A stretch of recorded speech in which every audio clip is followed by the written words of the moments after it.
ಸುವಾರ್ತೆ ತಿಳಿಸೋದ್ರಿ. ಲೂಕನ ಬರೆದ ಸುವಾರ್ತೆ 13ನೇ ಅಧ್ಯಾಯದ 1ನೇ ವಚನದಿಂದ 9ನೇ ವಚನ ತನಕ ಇಂದು ನಾವು ಧ್ಯಾನ ಮಾಡಿಕೊಳ್ಳಿಕ್ಕೆ. ಲೂಕನ ಬರೆದ ಸುವಾರ್ತೆ 13ನೇ ಅಧ್ಯಾಯದ 1ನೇ ವಚನದಿಂದ 9ನೇ ವಚನ ತನಕ ಇಂದು ನಾವು ಧ್ಯಾನ ಮಾಡಿಕೊಳ್ಳಿಕ್ಕಿದ್ದೇವೆ. ಇವತ್ತು ನಾನು ಮಾತಾಡಲಿಕ್ಕೆ ಒಂದು ವಿಷಯ ಏನಪ್ಪಾ ಅಂದ್ರೆ, ದೇವರು ನಿನ್ನಲ್ಲಿ ಫಲಗಳನ್ನ ಹುಡುಕುತ್ತಿದ್ದಾನೆ. ದೇವರು ನಿನ್ನಲ್ಲಿ ಫಲಗಳನ್ನ ಹುಡುಕುತ್ತಾ ಇದ್ದಾನೆ ಅನ್ನೋ ವಿಷಯವನ್ನ ನಿಮ್ಮ ಮಧ್ಯದಲ್ಲಿ ನಾನು ಮಾತಾಡಲಿಕ್ಕಿದೆ. ಜಾಗ್ರತೆ ಕೇಳಿಸ್ಕೊಳ್ರಿ. ಇದು ನನ್ನ ಸಂದೇಶ ಅಲ್ಲ, ಇದು ದೇವರ ಸಂದೇಶ. ದೇವರು ಏನ್ ಹೇಳ್ತಾರೋ ಅದು ನಿಮ್ಮ ಮಧ್ಯೆ ತಗೊಂಡು ಬಂದು ಹೇಳಲಿಕ್ಕೆ ನಾನು ಸಿದ್ಧನಾಗಿದ್ದೇನೆ. ಕೆಲವು ಟೈಮ್ ಈ ವಾಕ್ಯಗಳೆಲ್ಲ ಧ್ಯಾನ ಮಾಡ್ಬೇಕಾದ್ರೆ, ದೇವ್ರೆ ಈ ವಾಕ್ಯಗಳನ್ನ ಜನರಿಗೆ ಹೇಳಿದ್ರೆ ಸಹಿಸ್ಕೊಳ್ತಾರ, ಅವ್ರು ನಿಂತ್ಕೊಳ್ತಾರ ಅಂದ್ರೆ ನನಗೆ ಬರುವಂತ ಉತ್ತರ ಏನ್ ಗೊತ್ತಾ? ಅವ್ರು ಕೇಳದೆ ಹೋಗ್ಲಿ, ಹೇಳ್ಬೇಕಾದ ಮಾತು ಹೇಳಿ ಮುಗಿಸು. ಕೇಳದೆ ಹೋಗ್ಲಿ, ನಾವು ಹೇಳ್ಬೇಕಾದ ಮಾತುಗಳನ್ನ ಹೇಳಿ ಮುಗಿಸು ಅಂತ ಹೇಳಿ ದೇವ್ರು ಹೇಳ್ತಾರೆ. ಓಕೆ, ಬರ್ರಿ ಲೂಕನ ಬರೆದ ಸುವಾರ್ತೆಯಲ್ಲಿ ನಾವು ನೋಡ್ಕೊಳ್ಳೋಣ. ಲೂಕನ ಬರೆದ ಸುವಾರ್ತೆ 13ನೇ ಅಧ್ಯಾಯದ 1ನೇ ವಚನದಿಂದ 9ನೇ ವಚನ ತನಕ ಇವತ್ತು ನಾವೇನ್ ಮಾಡೋಣ್ರಿ, ಧ್ಯಾನ ಮಾಡಿಕೊಳ್ಳಿಕ್ಕಿದ್ದೇವೆ. ಈ ಲೂಕನ ಬರೆದ ಸುವಾರ್ತೆ 13ನೇ ಅಧ್ಯಾಯದ 1ನೇ ವಚನದಿಂದ ನೀವು 5ನೇ ವಚನ ತನಕ ಹೋಗುವಾಗ ಅಲ್ಲಿ ಒಂದು ವಿಷಯವನ್ನ ದೇವರು ಮಾತಾಡ್ತಾರೆ. ಆ ವಿಷಯ ಏನಪ್ಪಾ ಅಂತ ಹೇಳಿದ್ರೆ, ಯಾರೋ ಒಬ್ಬರು ಬಂದು ಯೇಸು ಕ್ರಿಸ್ತನ ಬಳಿಗೆ ಹೇಳ್ತಾರೆ. ಏನಂತ ಹೇಳ್ತಾರಪ್ಪ ಅಂತ ಹೇಳಿದ್ರೆ, ಪಿಲಾತನು ಮಾಡಿದಂತ ಅಲ್ಲಿ ಕೆಲವು ಈ ಪಿಲಾತನು ಮಾಡಿದ ಕಾರ್ಯಗಳನ್ನ ಕೆಲವರು ಬಂದು ಹೇಳ್ತಾ ಇರ್ತಾರೆ. ಪಿಲಾತನು ಹೇಗೆ ಒಬ್ಬರನ್ನ ಅಂದ್ರೆ ಕೆಲವನ್ನ ಸಾಯಿಸಿ ಹಾಕಿದ. ಆ ಸಾಯಿಸಿ ಹಾಕ್ಬೇಕಾದ್ರೆ ಅದನ್ನ ನೋಡಿದಂತ ಕೆಲವು ಜನರು ಅಲ್ಲಿ ಯೇಸು ಕ್ರಿಸ್ತನ ಮುಂದೆ ಇದ್ರು. ಅವ್ರಿದ್ದಾಗ ಅಲ್ಲಿ ಬಂದು ಅವ್ರು ಮಾತಾಡ್ತಾರೆ, ನೋಡ್ರಿ ಅಲ್ಲಿ ಹೀಗಾಯ್ತು, ಒಂದು ವೇಳೆ ಅವರೆಲ್ಲ ದೇವರ ಕಡೆ ತಿರುಗಿದ್ರೆ, ಒಂದು ವೇಳೆ ಚೆನ್ನಾಗಿದ್ರೆ ಆ ಶಿಕ್ಷೆ ಆಗ್ತಿರ್ಲಿಲ್ಲೇನೋ ಅಂತ ಹೇಳಿ ಏನ್ ಮಾಡ್ತಾರೆ, ಅವ್ರು ಮಾತಾಡ್ತಾ ಇರ್ತಾರೆ. ಯೇಸು ಕ್ರಿಸ್ತ ಏನ್ ಮಾಡ್ತಾರೆ, ಅದಕ್ಕೆ ರಿಯಾಕ್ಟ್ ಮಾಡ್ತಾರೆ. ಕೇಳಿಸ್ಕೊಳ್ಳಿ, ಜಾಗ್ರತೆ ಕೇಳಿಸ್ಕೊಳ್ಳಿ. ಲೂಕನ ಬರೆದ ಸುವಾರ್ತೆ 13ನೇ ಅಧ್ಯಾಯದ 1ರಿಂದ 5ನೇ ವಚನ ತನಕ ನೋಡ್ಬೇಕಾದ್ರೆ ಅಲ್ಲಿ ಆ ಜನರು ಅದನ್ನ ಮಾತಾಡಿದಾಗ ಯೇಸು ಕ್ರಿಸ್ತ ಏನ್ ಮಾಡ್ತಾನೆ, ಅದಕ್ಕೆ ರಿಯಾಕ್ಟ್ ಮಾಡ್ತಾರೆ. ನೋಡ್ರಿ, ಕೇಳಿಸ್ಕೊಳ್ಳಿ. ಯೇಸು ಕ್ರಿಸ್ತನಿಗೆ ರಿಯಾಕ್ಟ್ ಮಾಡ್ತಾರೆ. ಏನಂತ ರಿಯಾಕ್ಟ್ ಮಾಡ್ತಾರೆ ಅಂದ್ರೆ, ನೀವ್ ಅಂದ್ಕೊಳ್ತಾ ಇದ್ದೀರಿ, ನೀವೇನ್ ಅಂದ್ಕೊಳ್ತಾ ಇದ್ದೀರಿ ಈಗ, ಓ ಆ ಜನರಿಗೆ ಆ ಶಿಕ್ಷೆ ಆಯ್ತು ಹಾಗಂತ ಹೇಳಿ ಅವರು ಬಹಳ ಕೆಟ್ಟವರು ಅಂತ ಅಂದ್ಕೊಳ್ತೀರಾ, ಅವ್ರು ಬಹಳ ಪಾಪ ಮಾಡಿದ್ರು ಅಂತ ಅಂದ್ಕೊಳ್ತೀರಾ. ಅಲ್ಲಿ ಗೋಪುರ ಬಿತ್ತು, ಆ ಗೋಪುರ ಬಿದ್ದಿದ್ರಿಂದ ಅದು ಬಹಳ ಅವ್ರ ದುಷ್ಟರು ಪಾಪಿಗಳಂತ ನೀವು ಅಂದ್ಕೊಳ್ತೀರಾ. ಹಾಗಲ್ಲ ಅಂದಾಗ ಆಮೇಲೆ ದೇವರು ಹೇಳ್ತಾರೆ, ನೀನು ಮಾನಸಾಂತರ ಪಡೆದೆ ಹೋದ್ರೆ ನೀವು ಆ ಶಿಕ್ಷೆಯಿಂದ ತಪ್ಪಿಸಿಕೊಳ್ಳಲ್ಲ. ನೀವು ಮಾನಸಾಂತರ ಪಡೆದೆ ಹೋದ್ರೆ ನೀವು ಸಹ ಶಿಕ್ಷೆ ತಪ್ಪಿಸಿಕೊಳ್ಳಲ್ಲ ಅಂತ ಹೇಳಿ ಯೇಸು ಕ್ರಿಸ್ತನು ಹೇಳ್ತಾನೆ. ಕೇಳಿಸ್ಕೊಳ್ರಿ, ಜಾಗ್ರತೆ ಕೇಳಿಸ್ಕೊಳ್ರಿ. ಲೂಕನ ಬರೆದ ಸುವಾರ್ತೆ 13ನೇ ಅಧ್ಯಾಯದ 1ನೇ ವಚನದಿಂದ 5ನೇ ವಚನ ತನಕ ಇರುವಂತಹ ಅಂಶಗಳನ್ನ 2 ಪದ ನಾನು ಹೇಳಿ ಮುಗಿಸ್ತೇನೆ. ಎರಡೇ ಪದಗಳಲ್ಲಿ ನಿಮಗೆ ನಾನು ಹೇಳಿ ಮುಗಿಸ್ತೇನೆ. ಮೊದಲನೇದೇನಪ್ಪಾ ಅಂದ್ರೆ, ಮಾನಸಾಂತರ ಪಡಬೇಕು ಅಂತ ದೇವರು ಹೇಳ್ತಾರೆ. ಮಾನಸಾಂತರ ಪಡ್ರಿ. ಅವರಿಗೆ ಆಗ ಶಿಕ್ಷೆ ಬಂದಿದೆ, ಅವರು ದೇವರಿಂದ ಶಿಕ್ಷೆ ಅನುಭವಿಸಿದ್ದಾರೆ ಅಥವಾ ಪಿಲಾತನಿಂದ ಶಿಕ್ಷೆ ಅನುಭವಿಸಿದ್ದಾರೆ, ಅದೆಲ್ಲ ಇರಲಿ ಪರವಾಗಿಲ್ಲ. ನೀವು ಮೊದಲು ಮಾನಸಾಂತರ ಪಡ್ರಿ. ನೀವು ಮಾನಸಾಂತರ ಪಡೆದೇ ಹೋದ್ರೆ ಅವರಿಗೆ ಬಂದ ಶಿಕ್ಷೆಯಲ್ಲಿ ತಪ್ಪಿಸ್ಕೊಂಡಿದ್ರ ಅಂತ ಅಂದ್ಕೊಂಡಿದ್ರ? ಇಲ್ಲ, ಆ ಶಿಕ್ಷೆ ನಿಮ್ಮ ಮೇಲೂ ಬರ್ತದೆ. ಅಂದ್ರೆ ಅವ್ರಿಗೆ ಏನಾಗಿತ್ತು ಅದು ನಿಮ್ಮ ಮೇಲೂ ಬರ್ಲಿಕ್ಕಿದೆ. ಹಾಗಾಗಿ ಮಾನಸಾಂತರ ಪಡ್ರಿ. ಹಾಗಾದ್ರೆ ಮಾನಸಾಂತರ ಏನ್ ಮಾಡ್ತದ್ರಿ? ಶಿಕ್ಷೆಯಿಂದ ತಪ್ಪಿಸ್ತದೆ. ಮಾನಸಾಂತರ ಏನ್ ಮಾಡ್ತದ್ರಿ? ಶಿಕ್ಷೆಯಿಂದ ತಪ್ಪಿಸ್ತದೆ. ದೇವ್ರು ಹೇಳ್ತಾನೆ, ಅವರಿಗಾಗಿದೆ, ಇವರಿಗೆ ಶಿಕ್ಷೆ ಬಂದಿದೆ, ಸರಿ ಒಪ್ಕೊಳ್ತಾನೆ. ನೀನು ಮಾನಸಾಂತರ ಪಡೆದೇ ಹೋದ್ರೆ ಆ ಶಿಕ್ಷೆ ನಿಮ್ಮ ಮೇಲೂ ಬರ್ತದೆ ಅಂತ ಹೇಳಿ ದೇವ್ರು ಹೇಳ್ತಾರೆ. ಎರಡನೇದಾಗಿ ದೇವ್ರು ಹೇಳ್ತಾರಪ್ಪ ಅಂದ್ರೆ, ಕೇಳಿಸ್ಕೊಳ್ರಿ, ಜಾಗೃತಿಯಾಗಿ ಕೇಳಿಸ್ಕೊಳ್ರಿ. ಮಾನಸಾಂತರ ಪಡೆದೇ ಹೋದ್ರೆ, ಮಾನಸಾಂತರ ಪಡೆದೆ ಸತ್ತವರಿಗೆ ಆಗಿದ ಶಿಕ್ಷೆ ನಿಮ್ಗೂ ಆತು ಅಂತ ದೇವ್ರು ಹೇಳ್ತಾರೆ. ಅಂದ್ರೆ ನಾನು ಆಗ್ಲೇ ಹೇಳ್ತೇನೆ ನಿಮ್ಗೆ, ಮಾನಸಾಂತರದ ಕುರಿತು 2 ವಿಷಯಗಳನ್ನ ಹೇಳ್ತೀನಿ. ಮೊದಲನೇದು ಮಾನಸಾಂತರ ಪಡ್ರಿ, ಎರಡನೇದು ನೀವು ಮಾನಸಾಂತರ ಪಡೆದು ಹೋದ್ರೆ ಅವ್ರಿಗೇನ್ ಶಿಕ್ಷೆ ಆಯ್ತು ನಿಮ್ಗೂ ಆ ಶಿಕ್ಷೆ ಬರ್ತದೆ. ಯಾಕಂದ್ರೆ ಶಿಕ್ಷೆ ಅನ್ನುವಂಥದ್ದು ಎಲ್ಲಾ ಕಡೆ ಕಾದ್ಕೊಂಡು ಕುತ್ಕೊಂಡಾಗ ಮಾನಸಾಂತರ ಅನ್ನೋದು ಕಾಪಾಡ್ಬಿಡ್ತದೆ. ಮಾನಸಾಂತರ ಅಂದ್ರೆ ಏನ್ರಿ? ನಾನು ಮೊನ್ನೆ ಬೈಬಲ್ ಸ್ಟಡಿಯಲ್ಲಿ ಮಾನಸಾಂತರ ಅಂದ್ರೆ ಏನಂತ ನಾನು ಹೇಳ್ತಾ ಇದ್ದೆ. ಪಶ್ಚಾತ್ತಾಪ ಮತ್ತು ಮಾನಸಾಂತರಕ್ಕೆ ಇರುವಂತ ವ್ಯತ್ಯಾಸ ಹೇಳ್ಬಿಡ್ತೇನೆ ನಿಮಗೆ. ಪಶ್ಚಾತ್ತಾಪ ಅಂದ್ರೆ ದುಃಖ, ಏನೋ ಯಾರೋ ಒಬ್ಬರು ನಾನು ತಪ್ಪು ಮಾಡಿದ್ದೀನಿ, ಯಾರು ನೋಡ್ಬಿಟ್ರು ನನಗೆ ಬಹಳ ವೇದನೆ ಆಗ್ತದಲ್ಲ, ದುಃಖ ಆಗ್ತದಲ್ಲ, ಅದು ಪಶ್ಚಾತ್ತಾಪ. ಯಾರನ್ನ ತಪ್ಪು ನೋಡಿದಕ್ಕೆ ಆಗುವಂಥದ್ದು ಅದು ಪಶ್ಚಾತ್ತಾಪ. ಈಗ ಈ ಮಾನಸಾಂತರ ಅಂದ್ರೆ ಗೊತ್ತಾ? ಮಾನಸಾಂತರ ಅಂದ್ರೆ ನಾನು ಮೊನ್ನೆ ಬೈಬಲ್ ಸ್ಟಡಿ ಹೇಳ್ತಾ ಇದ್ದೆ, ಮಾನಸಾಂತರ ಅಂದ್ರೆ ನಾವು ದೇವರಿಗೆ ಬೆನ್ ಮಾಡಿ ಲೋಕದ ಕಡೆಗೆ ಮುಖ ಮಾಡಿದ್ವಿ. ಈಗ ಮಾನಸಾಂತರ ಅಂದ್ರೆ ಏನಪ್ಪಾ ಅಂದ್ರೆ ಈ ಲೋಕವನ್ನ ಬಿಟ್ಟು ಲೋಕಕ್ಕೆ ಬೆನ್ನು ಮಾಡಿ ದೇವರಿಗೆ ಮುಖ ಮಾಡೋದು. ಅಂದ್ರೆ ಅದರ ಅರ್ಥ ಏನು? ಲೋಕದಿಂದ ದೇವರ ಕಡೆ ತಿರುಗುವುದರ ಅರ್ಥ ಏನು? ಕೇಳಿಸ್ಕೊಳ್ಳಿ, ಜಾಗ್ರತೆ ಕೇಳಿಸ್ಕೊಳ್ಳಿ. ಲೋಕ ಅಂದ್ರೆ ಪಾಪ. ಲೋಕ ಅಂದ್ರೆ ಬೇರೆ ಯಾವುದೂ ಅಲ್ಲ. ಲೋಕ ಅಂದ್ರೆ ಪಾಪ. ಲೋಕ ಅಂದ್ರೆ ಸೈತಾನ ಕಾರ್ಯಗಳು, ಸೈತಾನ ಕ್ರಿಯೆಗಳು. ಅವುಗಳಿಂದ ನಾವು ತಿರುಗಿಕೊಳ್ಳೋದೇ ಮಾನಸಾಂತರ. ನಾವೆಲ್ಲಿ ತನಕ ಲೋಕದ ಪಾಪ, ಲೋಕದ ಕಾರ್ಯಗಳನ್ನ ಬಿಟ್ಟಿರೋದಿಲ್ವೋ ನಮ್ಮಲ್ಲಿ ಹೆಚ್ಚಿನವಾದ ಮಾನಸಾಂತರ ಇರೋದಿಲ್ಲ. ಮಾನಸಾಂತರ ಇರೋದಿಲ್ಲ. ಲೋಕದೊಟ್ಟಿಗೆ ನಿಮ್ಮ ವ್ಯವಹಾರ ಹೇಗಿದೆ ನೀವು ಒಂದ್ಸತಿ ಆಲೋಚನೆ ಮಾಡ್ಕೊಳ್ರಿ. ಲೋಕದೊಟ್ಟಿಗೆ ಹೇಗೆ ನಿಮ್ಮ ಈಡು ಜೋಡಿದೆ ಸ್ವಲ್ಪ ಆಲೋಚನೆ ಮಾಡ್ಕೊಳ್ರಿ. ನೀವು ಯಾವಾಗ ಲೋಕದೊಟ್ಟಿಗೆ ಹೆಚ್ಚು ಪ್ರೇಮ, ಲೋಕದೊಟ್ಟಿಗೆ ಎಷ್ಟು ಬಾಂಧವ್ಯ, ಲೋಕದೊಟ್ಟಿಗೆ ಹೆಚ್ಚು ಕಾರ್ಯಗಳಿರ್ತದೋ ಅದು ಏನ್ ತೋರಿಸ್ಕೊಡ್ತದೆ? ಹೆಚ್ಚಿನವಾದ ಮಾನಸಾಂತರ ಇಲ್ಲದಿರುವಂತ ಜೀವಿತವನ್ನ ತೋರಿಸ್ಕೊಡ್ತದೆ. ಪ್ರಿಯ ಜನರೇ, ನಾನು ಹೇಳೋದು ವಿಷಯ ಜಾಗ್ರತೆ ಕೇಳಿಸ್ಕೊಳ್ರಿ. ಲೋಕದೊಟ್ಟಿಗೆ ನಿಮ್ಮ ವ್ಯವಹಾರ ಹೇಗಿದೆ? ಲೋಕದ ಪಾಪದೊಟ್ಟಿಗೆ ನಾವು ಸೇರ್ಕೊಳ್ಳೋದಲ್ಲ, ಲೋಕಕ್ಕೆ ನಾವು ಆಶೀರ್ವಾದವಾಗಿರೋದು. ಲೋಕದ ಪಾಪದಲ್ಲಿ, ಲೋಕದ ಇಡುಚೋಡಲ್ಲಿ, ಲೋಕದ ಅನ್ಯರ ಕಾರ್ಯ ಸೇರೋದಲ್ಲ, ಲೋಕಕ್ಕೆ ನಾವು ಆಶೀರ್ವಾದವಾಗಿರ್ಬೇಕು. ಲೋಕದಿಂದ ಎಂಜಾಯ್ಮೆಂಟ್ ತಗೊಳ್ಳೋದಲ್ಲ, ಲೋಕದಿಂದ ಅದನ್ನು ತಗೊಳ್ಳೋದು ಇದನ್ನು ತಗೊಳ್ಳೋದಲ್ಲ, ಲೋಕಕ್ಕೆ ನಾವು ಆಶೀರ್ವಾದವಾಗಿರ್ಬೇಕು. ನಾವು ಆಶೀರ್ವಾದವಾಗಿರ್ಬೇಕು. ನಮ್ಮನ್ನ ದೇವರು ಅದಕ್ಕಂತೇಳಿ ಕರೆದಿದ್ದಾನೆ. ನೀನು ಲೋಕದಿಂದ ದೇವರ ಕಡೆ ತಿರುಗೋ, ದೇವರ ಕಡೆಯಿಂದ ಲೋಕಕ್ಕೆ ಆಶೀರ್ವಾದ ತಗೊಂಡು ಹೋಗು. ನೀನು ಮಾನಸಾಂತರ ಪಡಲೇಬೇಕು ಅಂತೇಳಿ ಆ ಜನರಿಗೆ ಹೇಳ್ತಾರೆ. ಅದಾದ್ಮೇಲೆ ಯೇಸು ಕ್ರಿಸ್ತನ್ ಏನ್ ಮಾಡ್ತಾರೆ ಅಂದ್ರೆ ಮಾನಸಾಂತರಕ್ಕೆ ಒಂದು ಉದಾಹರಣೆಯನ್ನ ಕೊಡ್ತಾರೆ. ಉದಾಹರಣೆ ಅರ್ಥ ಆಗ್ತದೆ ನಿಮಗೆ? ಉದಾಹರಣೆ ಅಂದ್ರೆ ಅದೆಂದು ಸಾಮ್ಯವನ್ನ ದೇವರು ಹೇಳ್ತಾರೆ. ಆ ಸಾಮ್ಯ ಏನಾಗಿತ್ತು ಅಂತ ಹೇಳಿ ನಾವ್ ಎಲ್ಲಿ ನೋಡ್ತೀವಪ್ಪ ಅಂದ್ರೆ ಲೂಕನ ಬರೆದ ಸುವಾರ್ತೆ 13ನೇ ಅಧ್ಯಾಯದ 6ನೇ ವಚನದಿಂದ ನಾವು ನೋಡ್ತೇವೆ. 6ನೇ ವಚನದಿಂದ ಒಂದು ಸಾಮ್ಯವನ್ನ ಯೇಸು ಕ್ರಿಸ್ತನು ಹೇಳ್ತಾರೆ. ಆ ಸಾಮ್ಯ ಏನಪ್ಪ ಅಂದ್ರೆ ಒಬ್ಬ ಮನುಷ್ಯನು ತನ್ನ ದ್ರಾಕ್ಷಿ ತೋಟದಲ್ಲಿ ಒಂದು ಅಂಜೂರದ ಮರವನ್ನ ಹಾಕಿದ. ಆ ಅಂಜೂರದ ಮರದಕ್ಕೆ ಹೋಗಿ ಆ ಅಂಜೂರದ ಮರದ ಹತ್ರ ಆತನ ಏನ್ ಮಾಡಿದಂತೆ ಹಣ್ಣುಗಳನ್ನ ಹುಡುಕಿದಾಗ ಅದು ಸಿಕ್ಕದೆ ಹೋಗೋದ್ರಿಂದ ಆತನ ಏನ್ ಮಾಡಿದಂತೆ ಈ ಮರವನ್ನ ಅಂದ್ರೆ ಆ ತೋಟ ಮಾಡುವನ್ನ ಕರೆದಂತೆ ಬಾಬಾ ಇದೆ ಅಂತ ಕರೆದು ಹೇಳ್ತಾ ಇದ್ರೆ ಏನಂತ ಹೇಳ್ತಾ ಇದ್ದ?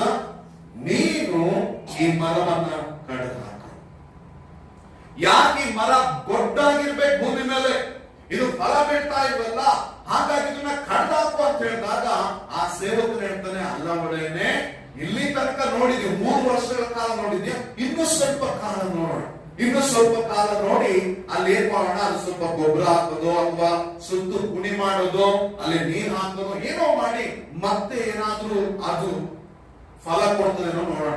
ಫಲ ಒಂದು ವೇಳೆ ಕೊಟ್ಟಿಲ್ಲ ಅಂದ್ರೆ ಕಡ್ದು ಹಾಕೋಣ. ಫಲ ಒಂದು ವೇಳೆ ಕೊಟ್ಟಿಲ್ಲ ಅಂದ್ರೆ ಅದನ್ನ ಕಡ್ದು ಹಾಕೋಣ ಅಂತ ಹೇಳಿ ಸೇವಕನ ಹೇಳ್ತಾನೆ. ಜಾಗ್ರತೆ ಕೇಳಿಸ್ಕೊಡ್ರಿ. ಇವತ್ತು ಈ ಸಾಮ್ಯದ ಅರ್ಥ ನಿಮ್ಮ ಮಧ್ಯದಲ್ಲಿ ಮಾತಾಡ್ತಾ ಇದ್ದೇನೆ. ಜಾಗ್ರತೆ ಕೇಳಿಸ್ಕೊಡ್ರಿ. ಇವತ್ತು ನಾನು ಮಾತಾಡ್ತಿರೋ ವಿಷಯ ಏನ್ರಿ? ದೇವರು ನಿನ್ನ ಜೀವಿತದಲ್ಲಿ ಫಲ ಹುಡುಕುತ್ತಾ ಇದ್ದಾನೆ. ದೇವರು ನಿನ್ನ ಜೀವಿತದಲ್ಲಿ ಫಲಗಳನ್ನ ಹುಡುಕ್ತಾ ಇದ್ದಾನೆ. ಬನ್ರಿ ಆ ಸಾಮ್ಯದ ಅರ್ಥ ಏನಂತೇಳಿ ನಾವು ಕಲ್ತ್ಕೊಳ್ಳೋಣ. 6ನೇ ವಚನದಲ್ಲಿ ಒಬ್ಬ ಮನುಷ್ಯನ ಬಗ್ಗೆ ಮಾತಾಡಲ್ಪಟ್ಟது. ಆ ಮನುಷ್ಯ ಯಾರು ಗೊತ್ತಾ ನಿಮಗೆ? 6ನೇ ವಚನದಲ್ಲಿ ಒಬ್ಬ ಮನುಷ್ಯನ ಬಗ್ಗೆ ಮಾತಾಡಲ್ಪಟ್ಟದೆ. ಆ ಮನುಷ್ಯ ಯಾರಿಗೆ ಹೋಲಿಕೆ ಆಗಿದ್ದಾನೆ ಗೊತ್ತಾ? ತಂದೆಯಾದ ದೇವರಿಗೆ ಹೋಲಿಕೆ ಆಗಿದ್ದಾನೆ. ಆತನು ತಂದೆಯಾದ ದೇವರಿಗೆ ಹೋಲಿಕೆ ಆಗಿದ್ದಾನೆ. ಮತ್ತೆ ಅದೇ 6ನೇ ವಚನದಲ್ಲಿ ಒಂದು ದ್ರಾಕ್ಷಿ ತೋಟದ ಬಗ್ಗೆ ಬರೆಯಲ್ಪಟ್ಟದೆ. ಆ ದ್ರಾಕ್ಷಿ ತೋಟ ಯಾವುದಕ್ಕೆ ಹೋಲಿಕೆ ಆಗಿದೆ ಗೊತ್ತಾ?